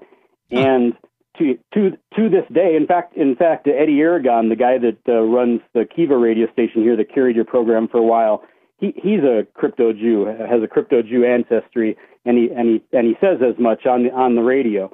And it has an influence to this very day, that Patron system, the Spanish, the Patron system, the conquistador mentality, and the domineering Catholics, and then I'm lacking an adverb for the Jewish side of it, but it all combined to make the treachery that is the state of New Mexico here in this little third world country. Well, everybody thinks their state is worse than, or their government is worse than the other governments around the world. But this one actually is. This one actually is. They're trafficking in small children, and in fact, they trafficked my children, and I proved it. With a unanimous. I'm telling you, it happens everywhere. Thank you for the call tonight, David. I appreciate it. The toll-free number here is 855-450-FREE, like freedom. Every Department of Children and Families is corrupt. Every state is violent, whatever the history happens to be. And, of course, today, to suggest that New Mexico is worse than the federal government, I'm sorry. New Mexico isn't invading any other countries around the rest of the world. They don't have an army. Yeah. If only there were a way to rank the states in such a way that you could tell which one was best and which one were worst. Well, there actually is. You can go to Cato and Cato.org, and they've got a system for doing that, and you can actually weigh what you prefer and what's important to you, and you'll find the state that's most suited if that's what you want. And I think it's interesting. The study is called Freedom in the 50 States. Yeah, Freedom in the 50 States. And it has its own website, not Cato.org. But it's I think you can get there through Cato. You might be able to, but if you just search for Freedom in the 50 States, it'll take you right. Freedom in the 50 States. Is that what it is? Yeah. Is it 50? Yeah. Okay. Yeah. And New Hampshire will come out number one if you search in certain criteria, and New Florida will come out number one under certain criteria. And but there's still corruption in both places. If you want to smoke pot, you're not going to feel free in Florida or New Hampshire, though. You're going to feel more free in someplace like Colorado or Seattle or Washington. Seattle, Washington, or wherever. California, heck, Massachusetts. Yeah, probably less so, but Massachusetts. I don't know. Massachusetts might be the first state that gets the the lounges. So in all the other places where that have legalized it in the United States, from what I understand, they don't yet have the marijuana lounge. Correct me if I'm wrong on this. Maybe we're just so far from the West Coast we don't know, and they're doing it already in Washington or Colorado or something like that. Right next to the hookah bar. But yeah, like someplace that you can go. I've been to a couple of hookah bars, and it's really kind of a nice experience. Okay. Yeah, I dig it. I've been. I just don't smoke, so I just hung out with my friends who were. I generally don't smoke, but hookah smoke isn't much like smoking. Yeah, I get tired of it after a short while too. It's like it's exhausting. After a bit. All right, so you can bring up whatever you want here. The toll-free number is 855-450-FREE. That's 855-450-3733. Cuba, a place that we've paid a little bit of attention to over the years here on Free Talk Live. Of course, Fidel Castro. He ended up dying, right? He's finally as we dead. all do. Yeah. At some point or another, you will leap from the mortal coil. Before he died, he gave up control of Cuba to his brother Raul, who will also die. But before he does, and before he did, Raul kind of changed things a little bit to give people a little bit more control over the property that they don't actually own in Cuba, to allow them to decide what crops to grow, that kind of thing. So giving people a little bit more latitude. And now Cuban voters, according to AlJazeera.com, have ratified a new constitution within the last week. And I'm sure it's really great, and they won't follow it either. Well, let's talk about what it does, allegedly, here. Now, I don't think Al Jazeera is correct in saying that it legalizes the free market. It certainly doesn't do that, but that's what they're claiming. So we'll get into it coming up on Free Talk Live. We pledge allegiance to one flag, and that flag is the American flag. Did you know the official national American flag has never been manufactured for retail stores? The one that Americans fought and died for. The one symbol that represents our Constitution. Now you can be a part of this great movement that's never been seen before. Together, we'll recapture America. Call 1-877-383-4777 or visit theofficialflag.com. Theofficialflag.com. Anytime, any place, anywhere. Radio remains the most intimate of all forms of media. At home, at work, in the car, on smartphones. Over 90% of consumers still listen to radio every week. That makes choosing radio as a place to advertise your business one of the best decisions you can make. Email advertise@gcnlive.com and partner up with an experienced GCN representative. Advertise@gcnlive.com. Easy, affordable, effective. Since time began, tyrants have taken aim at personal liberties. Now there's a movie that aims back.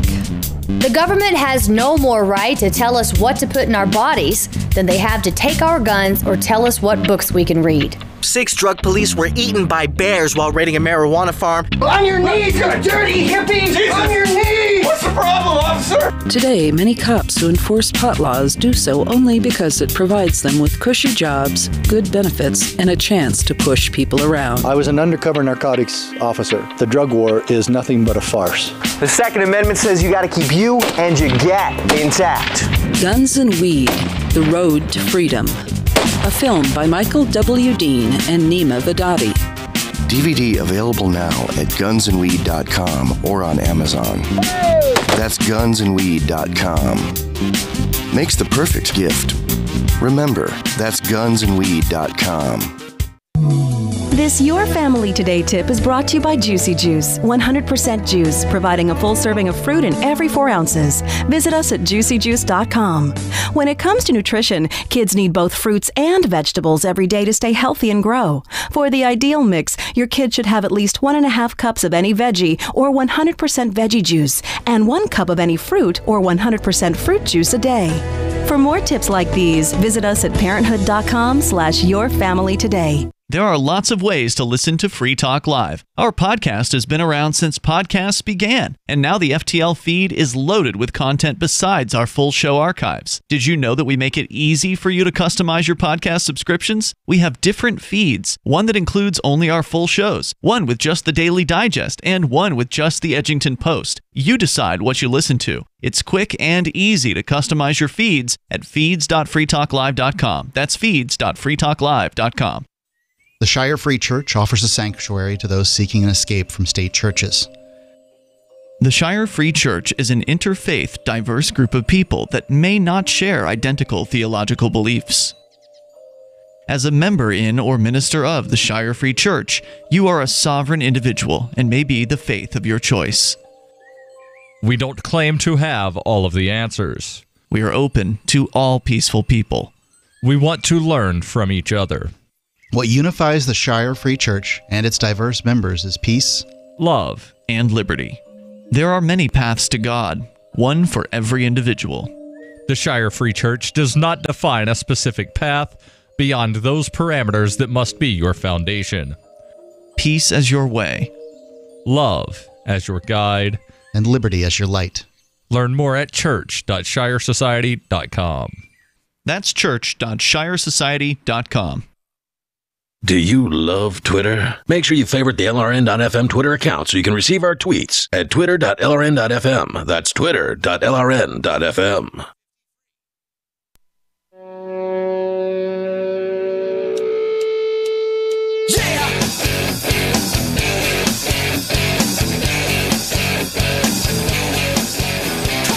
It's Free Talk Live. Live Sunday edition of the program. There's a new constitution in Cuba. What does it mean? What does it actually say? We'll get into a little bit more about that coming up here in moments. Your calls and thoughts welcome. Our number is 855-450, free like freedom. And joining you in the studio tonight, it's Ian, Richie Rich, and Mark. We continue with your calls and thoughts. Let's go to Vernon. He's in New Orleans. Vernon, you're on Free Talk Live, listening online. Go ahead.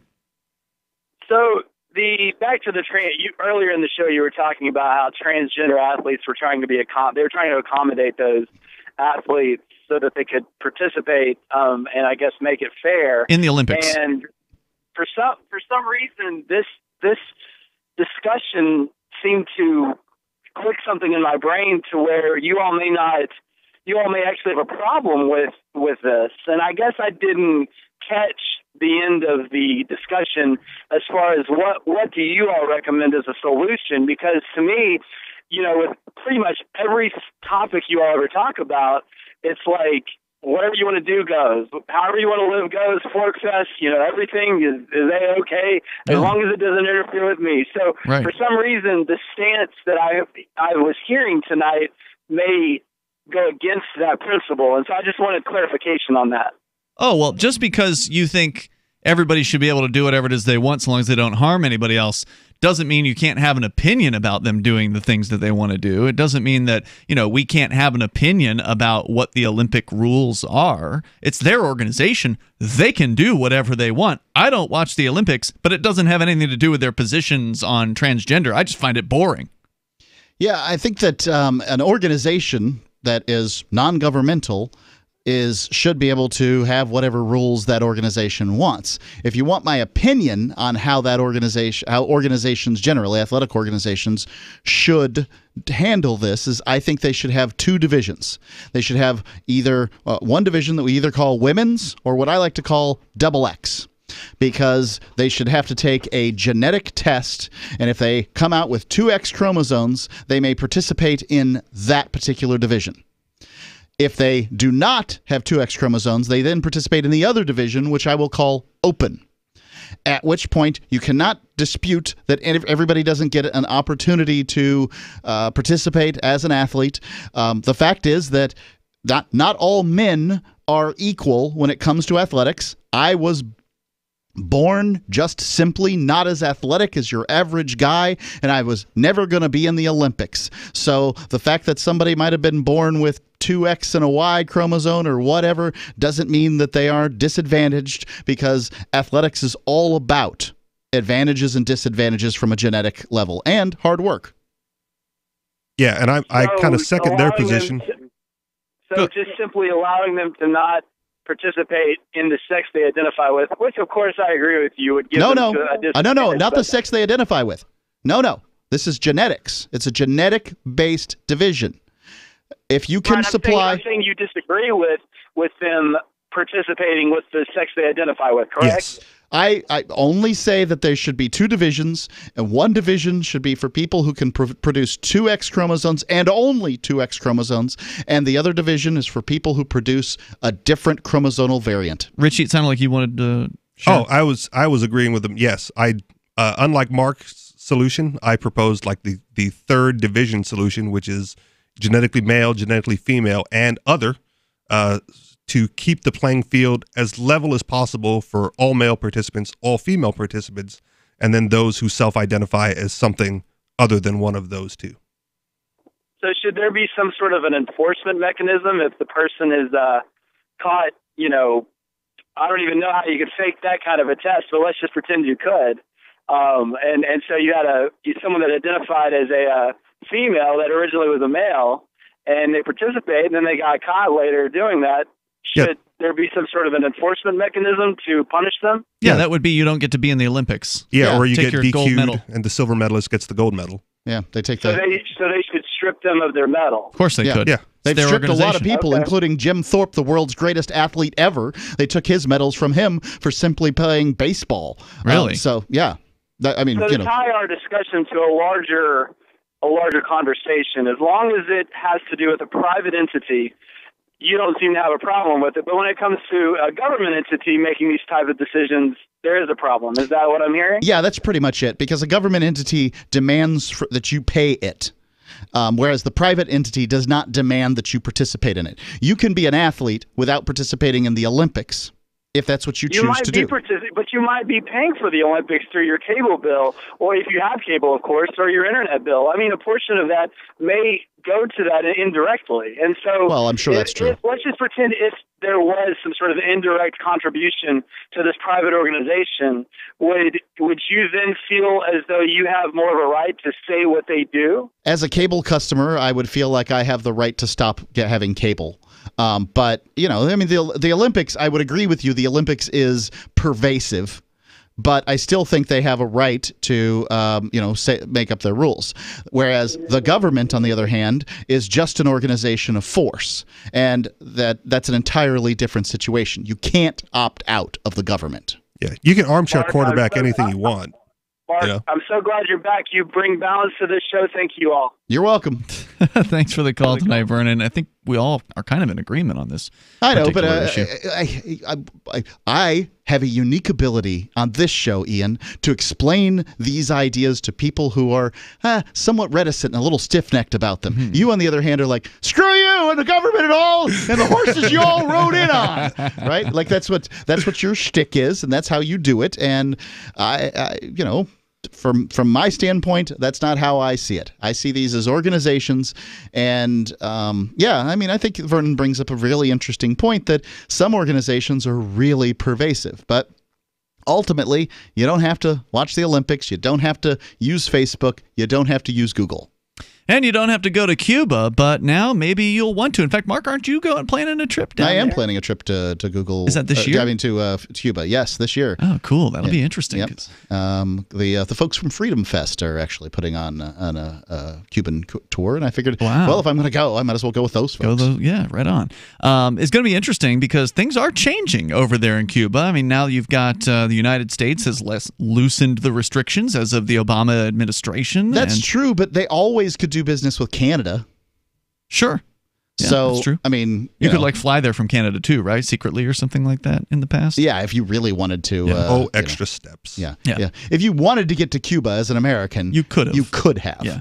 But now it's easier, and that's a good thing because it means more people are going to go. More people are going to connect with the Cuban people from the United States, and that can only a very good thing. Yeah, that can only result in good care. things. Right. And I understand why many Cubans who are living in the United States are bitter about these things, but at some point or another, you just got to let it go. So they signed up for a new constitution in a vote, which was very, very well attended. Apparently, over 80% voted in favor of the new constitution. It was approved by the National Assembly late last year. This is according to Al Jazeera. It enshrines private property. Interesting. And enshrines. Yeah, and promotes foreign investment. State enterprise does remain the cornerstone of the economy, however, though the new constitution dictates that state-owned companies have autonomous management. So it sounds kind of like China almost there. Yeah. On the political front, the document limits the president to 2 consecutive 5-year terms. So no more lifetime presidencies. But does not open the door for Cubans to elect the president directly. The Communist Party remains the central political force in its one-party system. Hey, that sounds a lot like China. Jose Hassan Nives, editor of the non-state media outlet. Who knew? Yeah, who knew? I imagine Cuba saw how China is pulling this off and said, well, we want some of that. Try that here. Some of that sweet, sweet cheddar. Yeah. Apparently, the non-state media outlet is named El Toque, told Al Jazeera by legalizing economic measures put in practice in recent years. The new constitution adapts to a set of reforms that are already underway. So basically, this is making it official, what they've already been doing, which is to say, allowing private property in Cuba. So no eminent domain? Oh, I don't think. Not that kind of private property. Oh, I'm sorry. They're not Is that too private property? Actual private property, sorry. All right, more on the way here. The toll-free number is 855-450-FREE. That's 855-450-3733. This is Free Talk Live. We have some good news. The indictments against Ross Ulbricht in the District of Maryland were dismissed with prejudice, meaning they can never be refiled. This is especially good because those indictments contain the only charge ever made that Ross engaged in murder for hire. This was a serious allegation that Ross Ulbricht denies. It was never prosecuted or ruled on by a jury, but was trumpeted by the federal government and the media as if it were proven fact. The Maryland court held these indictments for almost 5 years, poisoning Ross's case and leaving him under a cloud of unproven allegations. As explained in Ross's appeal to the Supreme Court, the fact that the judge used these allegations to give Ross a draconian sentence of double life without parole violated his Sixth Amendment right to a jury trial. Judges are required to issue sentences based on convictions decided by a jury, not unproven allegations never even charged at trial. Although this is a positive development, the dropped indictment will not set Ross free. Now, a presidential pardon is Ross's only hope of freedom. Sign the petition at freeross.org. freeross.org. February is Heart Month. Every year for the month of February, to show our appreciation to Extendivite's faithful customers, we have a sale. If you would like to try Extendivite, now is the time to get a few months ahead and really give Extendivite the time to show you how it works.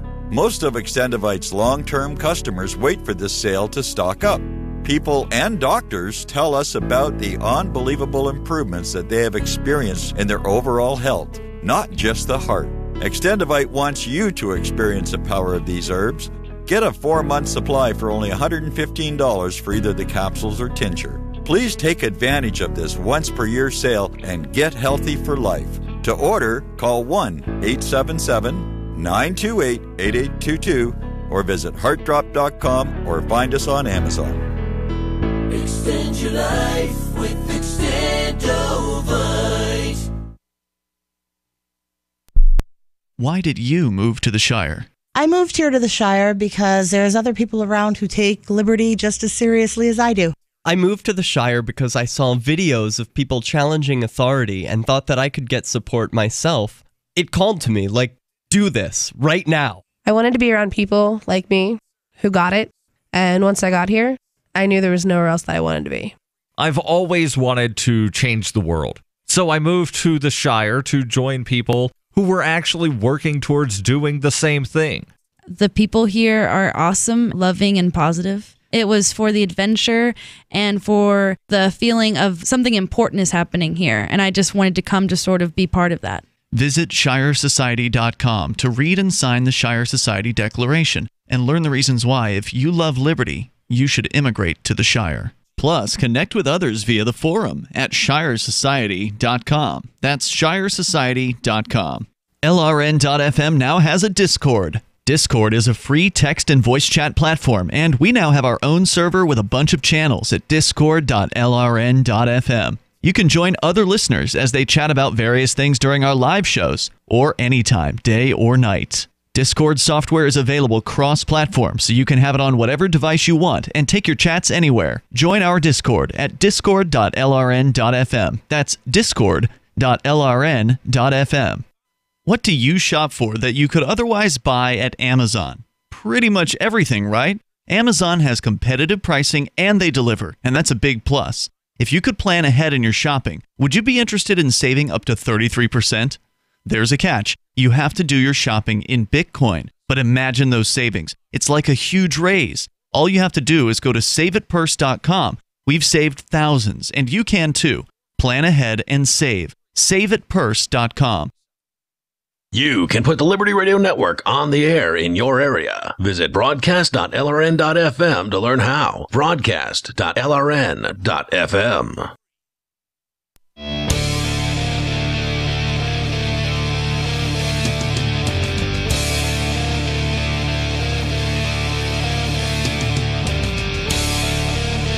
It is Free Talk Live. You dial toll-free, bring up whatever you want. Here in these remaining moments on the live Sunday edition, our toll-free number is 855-450-FREE like freedom. It's 855-450-3733. Also, we've got the Discord on-air call-in line rooms over at discord.lrn.fm. And in the studio tonight, it's Ian. Richie Rich. And Mark. Richie, what is your podcast? Oh, The Anarchist Experience at anarchistexperience.com. And it's you and a co-host, right? Yep. His name's MC. He is currently on a ranch in California doing manly things to earn an eagle. Excellent. An eagle ring. What is that? Like Eagle Scout kind of stuff? No. We'll talk about it later. Okay. All right. Oh, okay. All right. Well, hey, check out The Anarchist Experience. It also airs on LRN.FM. TheAnarchistExperience.com? AnarchistExperience.com. Thank you. So no the. AnarchistExperience.com for more of Richie Rich. It's a weekly show. Yep. All right. About an hour a week. Subscribe, hit that up, and check that out. So we're talking about Cuba and the vote that, according to Al Jazeera, was turnout was 84.4%. And about 86 or about 87% of the voters voted in favor of the new constitution, which, according to the story, enshrines private property. It legalizes private property and promotes foreign investment, which they say brings it in line with the economic reforms the Cuban government has implemented to encourage entrepreneurship and investment over the past several years. which is a good thing.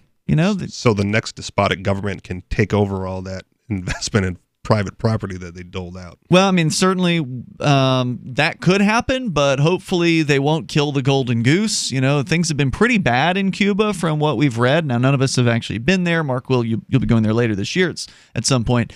So you'll, I'm sure, be calling us from down there and giving us the scoop as best I can on what things are actually like down there. Because until you actually go, you have to rely on what other people say. Of course. You have to rely on the mainstream media or somebody that you might happen to have known who has gone there. We know Carlos Miller formerly from Photography is Not a Crime, one of the great websites that unfortunately has, I don't know if it's shut down, but Carlos got rid of it, and I'm not sure what its current status is. It was a great site at one time. I thought it got usurped before he got rid of it. Like someone took There was it some over. drama. Yeah, there was definitely some drama. He went to Cuba and kind of was posting updates on social media from down there and said the internet was god awful. Even at like the fancy 4 or 5 star hotel or whatever it was, the nice hotel that he was at, the internet was just spotty at best. And when he did have access, it was slow. However, that's also something that's changing in Cuba. According to the Associated Press, there's a big change where people in Cuba are now getting access to the internet on cell phones. And for people that haven't had that, that's a huge step forward. The internet's a dangerous thing for governments. Right. People get a taste of freedom and they like it. But generally, we are a species that likes freedom. After a tornado had slammed Havana, as the AP in late January, Miguel Ramirez complained on Twitter that authorities were threatening to evict him from his damaged home. A week later, he said the government changed its mind and would help him rebuild the house. Jorge Luis Leon used the official Twitter account of a Cuban vice president to request that hospital waiting rooms have seating for family members, while a group of young people launched Sube, a ride-hailing app for the aging American sedans that ply the streets of Havana. In the 2.5 months since Cuba allowed its citizens internet access via cell phones, fast-moving changes are subtle but palpable as Cubans challenge government officials online, post photos of filthy school bathrooms, and drag what was one of the world's least connected countries into the digital age. Nice. Yeah, it's going to be a while before they get that connected, though. Communist authorities, in turn, are having to learn how to deal with more visible pressure coming from outside of party-controlled popular and neighborhood committees. Life has changed, said Alberto Cabrera, age 25. He's part of the team that developed the Sube app. He says you see it when you walk down the street. The other day, looking from the roof of my house, I could see that a neighbor had mobile internet service, as did the person in front and the person beyond him. You never saw that before, he said. In the first 40 days since December 6th, when people could start buying internet access packages for 3G service, 1.8 million Cubans on the island of 11 million purchased the services. A government report, money wherever they can. Yeah. A government report last week said about 6.4 million residents use the internet and social networks. Previously, nearly all Cubans could use mobile phones to link only to their state-run email accounts. Can you imagine state-run email accounts? Sure, we have it in prisons here in the United States. Yeah, right. Unless they connected to the internet at a limited number of government-sponsored Wi-Fi spots. So it's opened up quite a bit. Now, I suspect the government's still the organization running the internet access. That would be my guess. Yeah, I was going to say, is it an open internet where they have access to like all the World Wide Web, or is it kind of like firewalled off? That's an excellent question. Claudia Cuevas, 26, university professor, member of the Sube team, says we're in a process of learning about how to use the data packages. We can't let them on Facebook because they'll influence American elections. Oh, no. She says before, you went to the park with Wi-Fi zones once a week to communicate with your family. The history of the internet in Cuba has been rife with tensions and suspicion since it began in the 90s. Cuba's government accused Washington of blocking its access to the fiber optical cables near the island, forcing it to use an expensive and slow satellite service. It was only in 2011 that Cuba got access to the submarine cable with the help of Venezuela. And it wasn't until 2015 the general population gained access through the opening of Wi-Fi points in hundreds of parks. Critics of the communist government said it resisted giving Cubans free access to the internet because it feared a free inflow of information. And government supporters said it was fighting efforts by Washington to undermine their communist system and revolution. Right, I feel revolution. Like waking up in the future. They really love that whole revolution thing. It's still going. Levi, you don't have a revolution anymore. Yeah. Sorry, they're the status quo. You're the man. You're the one that they want to have a revolution against now. According to the story here, people questioned by the AP agreed that using the internet's become more practical since the recent arrival of cell phone access. They're moving from state telephone company ETECSA to WhatsApp, searching for information on the internet and reaching out to government officials through Facebook and Twitter. A DJ, Julio Luisan, who has a YouTube channel for a year called Techno Like Cuba, said he's noticed the impact. Quote, previously the country with the most subscribers to my channel was Spain, followed by the United States, and Cuba third. Now, he says, his highest numbers are Cubans. Guerra said, however, there are still many limitations from both outside and inside Cuba. For example, there are obstacles facing local developers who want to enter their products on the Google Play Store, and in Cuba, developers face a paralysis in the delivery of operating licenses so they can work within a legal framework. Oh, geez. Yeah, so there you there's go right there. Some level of government control going on here. The Cuban president, Miguel Diaz-Canel, opened a Twitter account in December or prior to December, and recently ordered all his ministers and leaders to do the same, but many of them only retweet official messages or propaganda slogans without providing their own content or answering anyone's questions. Diaz-Canel has repeated the importance of the internet and says Cuban authorities are working on websites and platforms to provide government services, such as requesting a birth certificate or being able to fill in government forms that now must be done by hand. Isn't that cute? So you can use Twitter to petition your government for redress now? Apparently. And an example of growing the use of the internet and social media was the reaction via Facebook and Twitter to a tornado that devastated half of Havana in late January. Residents used the platforms to assess the damage and organize solidarity. The combination of internet access and social networks, quote, is a channel that people can use to say things as they are directly. We need this, or this is happening. It cannot be blocked, and people must see it as a way to express themselves and say what they think. So I think that's wonderful. I really do. I think it's encouraging to see that not only does Cuba have private property enshrined in their constitution now, but in December they got access for anyone who's willing to pay for it now through their cell phone provider to personal internet access. We don't know about restrictions on what they can access, but we know that it's a heck of a lot more than they ever had access to. It's definitely a step in the right direction. Yeah, for sure.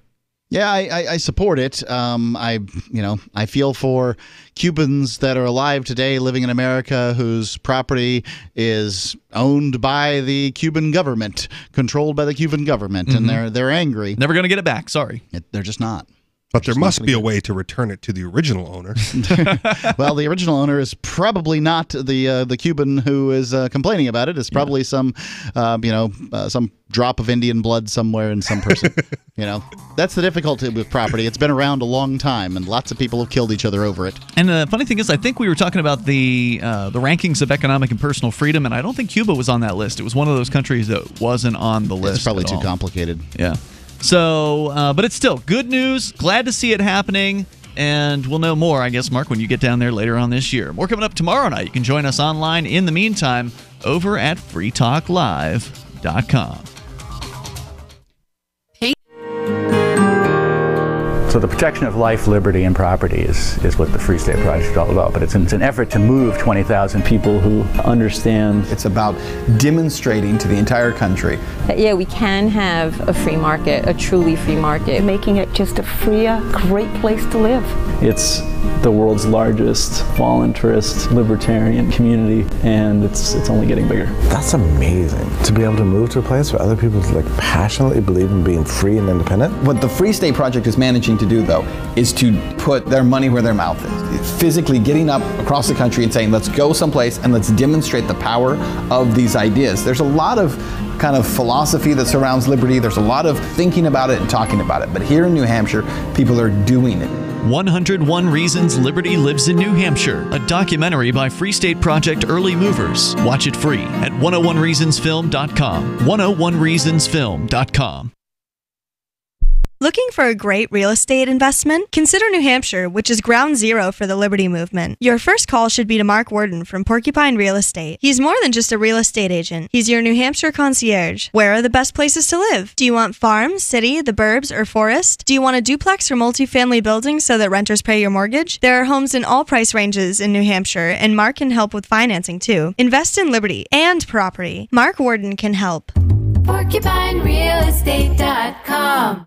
The LRN.FM social media channels have been revamped. We've eliminated Facebook and focused on other platforms like Twitter and Mastodon, the decentralized alternative to Twitter. On our accounts, you'll find posts from multiple LRN.FM show hosts together in one place. Follow us on Twitter at twitter.lrn.fm, or better yet, move to the decentralized Mastodon social media platform at toot.lrn.fm, toot.lrn.fm.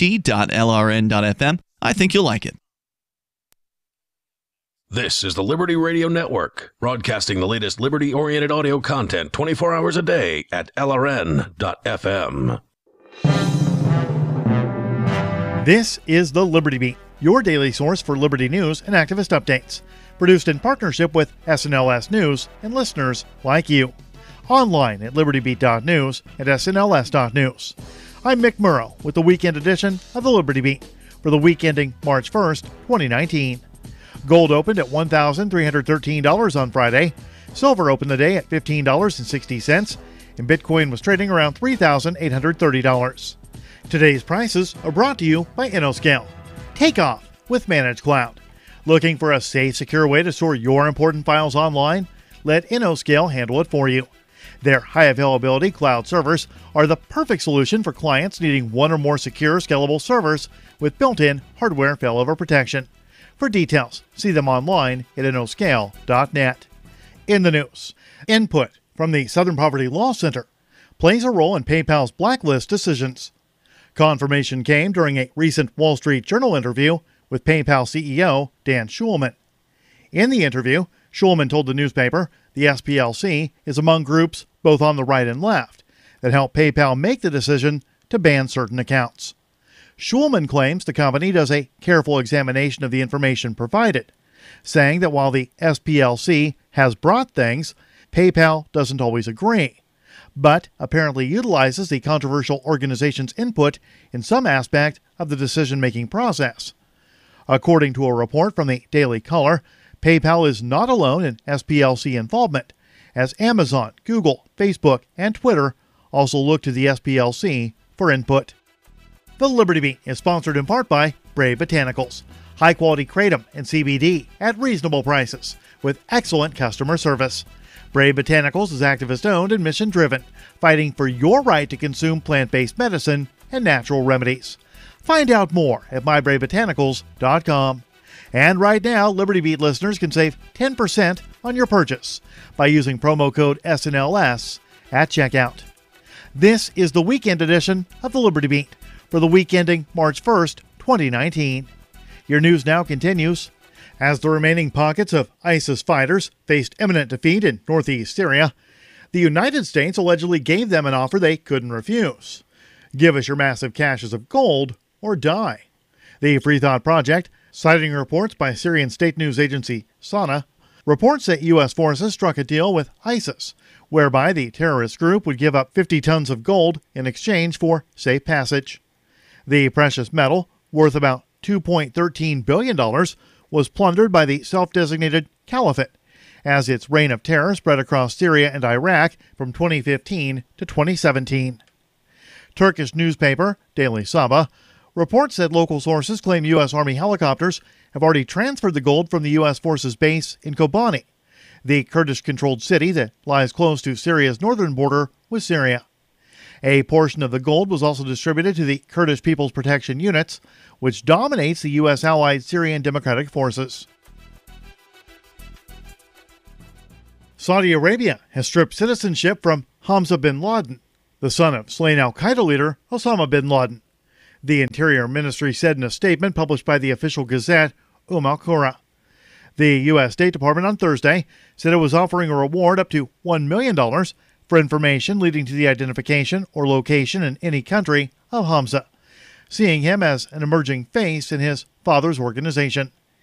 The anti-media reports that the location of Hamza bin Laden has been the subject of speculation for years, with reports of him living in Pakistan, Afghanistan, Syria, or under house arrest in Iran. Osama bin Laden was stripped of his citizenship in 1994. The junior bin Laden, who according to the United States is around 30 years old, has threatened attacks against the U.S.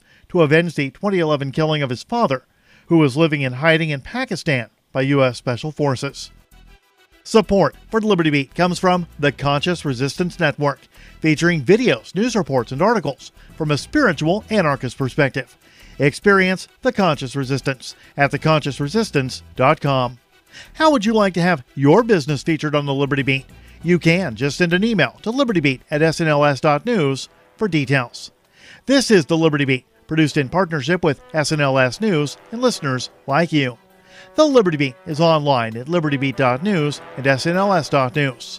I'm Mick Murrow, reporting for the Liberty Beat, reminding you, spread liberty with a smile.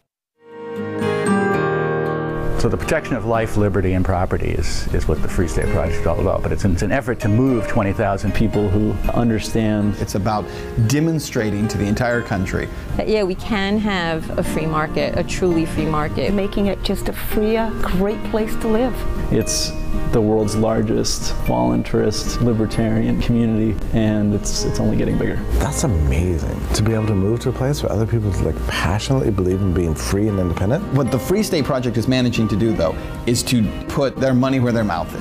Physically getting up across the country and saying, let's go someplace and let's demonstrate the power of these ideas. There's a lot of kind of philosophy that surrounds liberty. There's a lot of thinking about it and talking about it. But here in New Hampshire, people are doing it. 101 Reasons Liberty Lives in New Hampshire, a documentary by Free State Project early movers. Watch it free at 101reasonsfilm.com. 101reasonsfilm.com.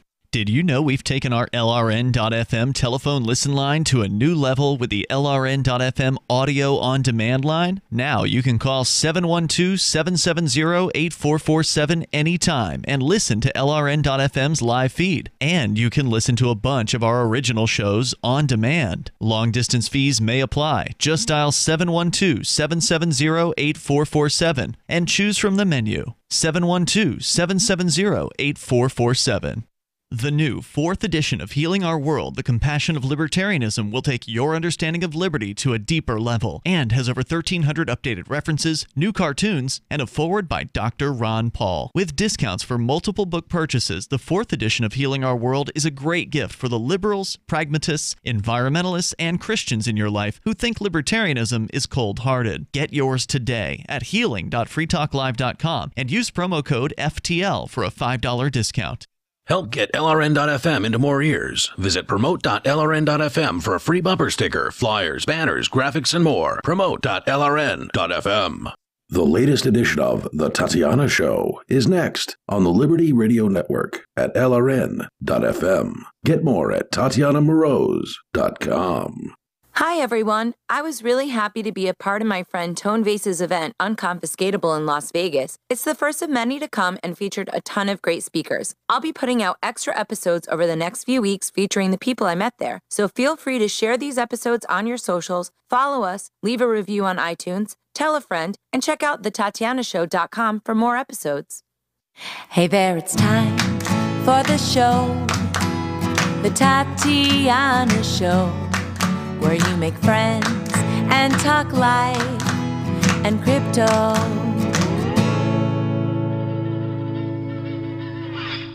A special thanks to our sponsor, MetalPay, where you can earn crypto while sending your money for free anywhere. It's like PayPal or Venmo, but without the fees. Download the app and use the code Tatiana Show and earn some rewards now. Go to metalpay.com. Hello, everybody, and welcome to The Tatiana Show. I'm here with Jimmy Song at Unconfiscatable in Las Vegas, and we're going to talk a little bit about the conference and all sorts of fun things. So thanks for joining me today, Jimmy. Well, thanks for having me, Tatiana. Very cool. So tell me, what do you think? I mean, this is the first Unconfiscatable. What do you think is like one of the coolest things about helping be a part of this? Because you're one of the integral members of the team. It's a pretty cool event. What do you think? Well, I mean, I'm certainly enjoying that it's a Bitcoin-focused conference, and I think the tagline is great. It's Bitcoin, not blockchain, and of course, it's the other way around for a lot of these conferences. So I'm very excited about that. There's another one coming up in a couple weeks. There's like breaking Bitcoin, they're scaling Bitcoin. There's a lot more of these coming on, and I like the direction that this industry is going on. Today, it's been great. The venue's a lot better than I thought it would be. I'm really impressed with Tone's organizational skills. And you know, I'm just the guy that just shows up with a cowboy hat. There are lots of people behind the scenes that are actually doing the grunt work, and I'm very appreciative of them. Cool. So how did, I know that there was a big poker tournament. How did poker go yesterday? It was fun at least, right? Yeah, it was fun. There Pretty were stiff competition. Yeah. I mean, oh my gosh, I sat down at my first table. I folded my first 10 hands. It was just so many, like they were aggressive and like playing like really, really hardcore. I did make 19th place, so that was kind of nice. Oh, that's good. Yeah, and I did knock out Doug Polk.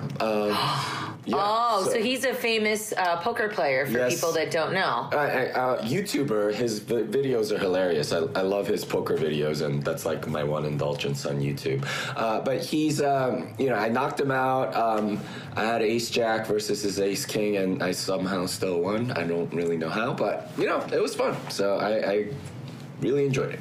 Yeah, I'm not really a poker player, but I know that a lot of the crypto community came in from the poker world. So there's probably some ringers in the audience. I mean, there were at least 4 or 5 pros there. So that was a lot of people. Yeah. So tell me, you were doing a workshop. What goes on in your workshops? Because I didn't pop in, but there were a lot of people there, and you're also doing a lot of this stuff around the world. So tell people a little bit about that. Yeah. So basically what I do is, I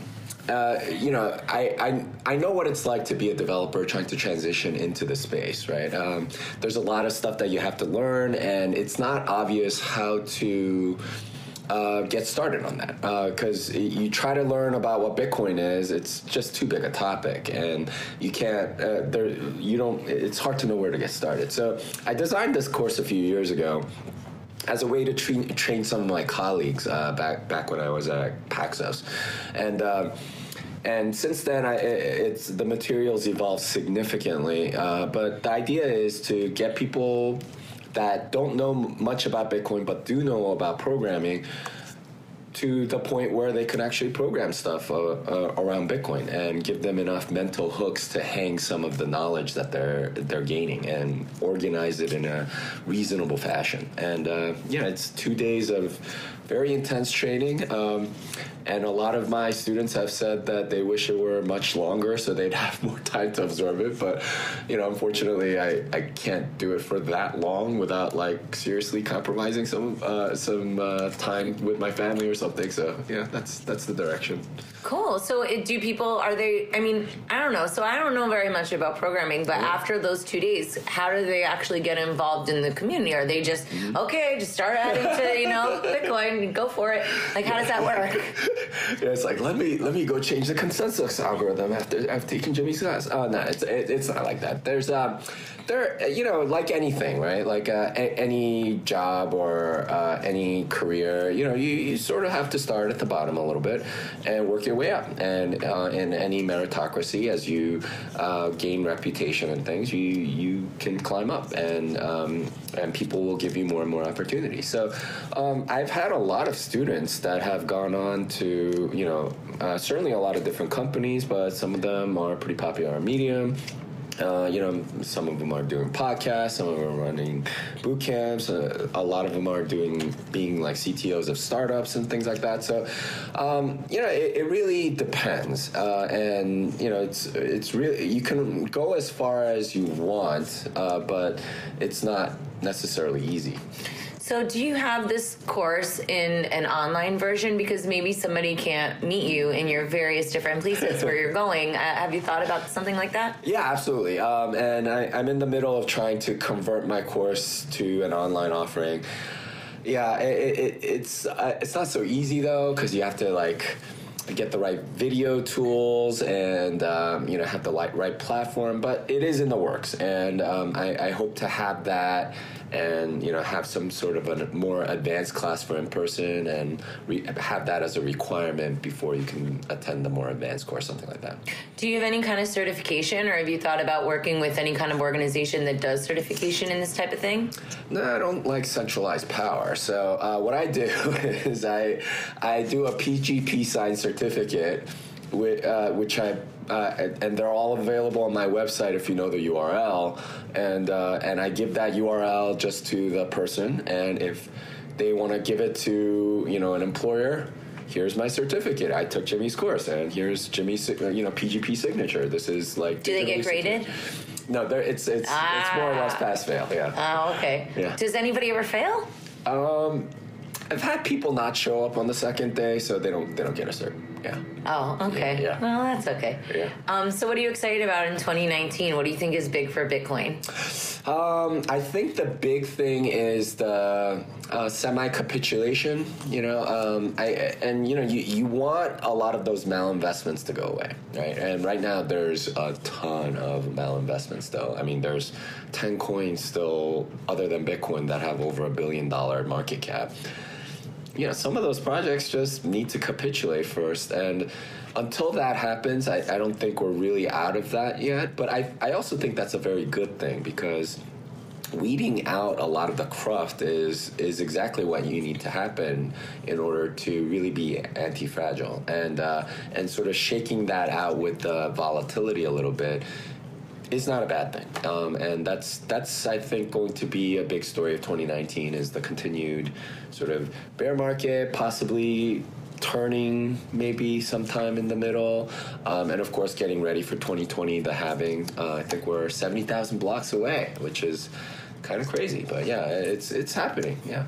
So what do you think about, I was sitting at the table yesterday talking about how Bitcoin development is usually subsidized by companies, but I think it's called the free rider problem. But anyway, like a lot of people benefit from some of the core development, whereas other people are footing the bill. Mm-hmm. And, you think about regulation and all that stuff, and people are saying, well, you need the government to get involved. And my natural inclination is to say no. But how do you mitigate something like that? Because it doesn't end up panning out exactly the way that the libertarian dream wants it to, or maybe it just takes time to shuffle out. And of course, there's some inadvertent problems that could be caused by involving a larger authority. But do you have any comments on that? Yeah, I don't like central authorities in general, especially for a project like this, because that's exactly the way in which it could get compromised. Everyone has different motivations, and some people will work for money. And I know several companies that sponsor core developers, and the affiliation isn't even known, which is kind of crazy if you think about it. But yeah, there is the free rider problem. A lot of people benefiting from the work of those people, and them not getting the value capture of what they're necessarily providing. But in a way, if you could figure out a way to capture more of that value, there might be some profit in it for you. Most of those schemes have ended up becoming some sort of like ICO or whatever, which is not the right way. But somebody else might come up with a different model. It's really just a matter of human ingenuity and creativity, I think. But this is why there's no like steady state of innovation, right? Like you just have to wait for more people to try stuff and see what works. So do you think all ICOs are scams? Mm-hmm.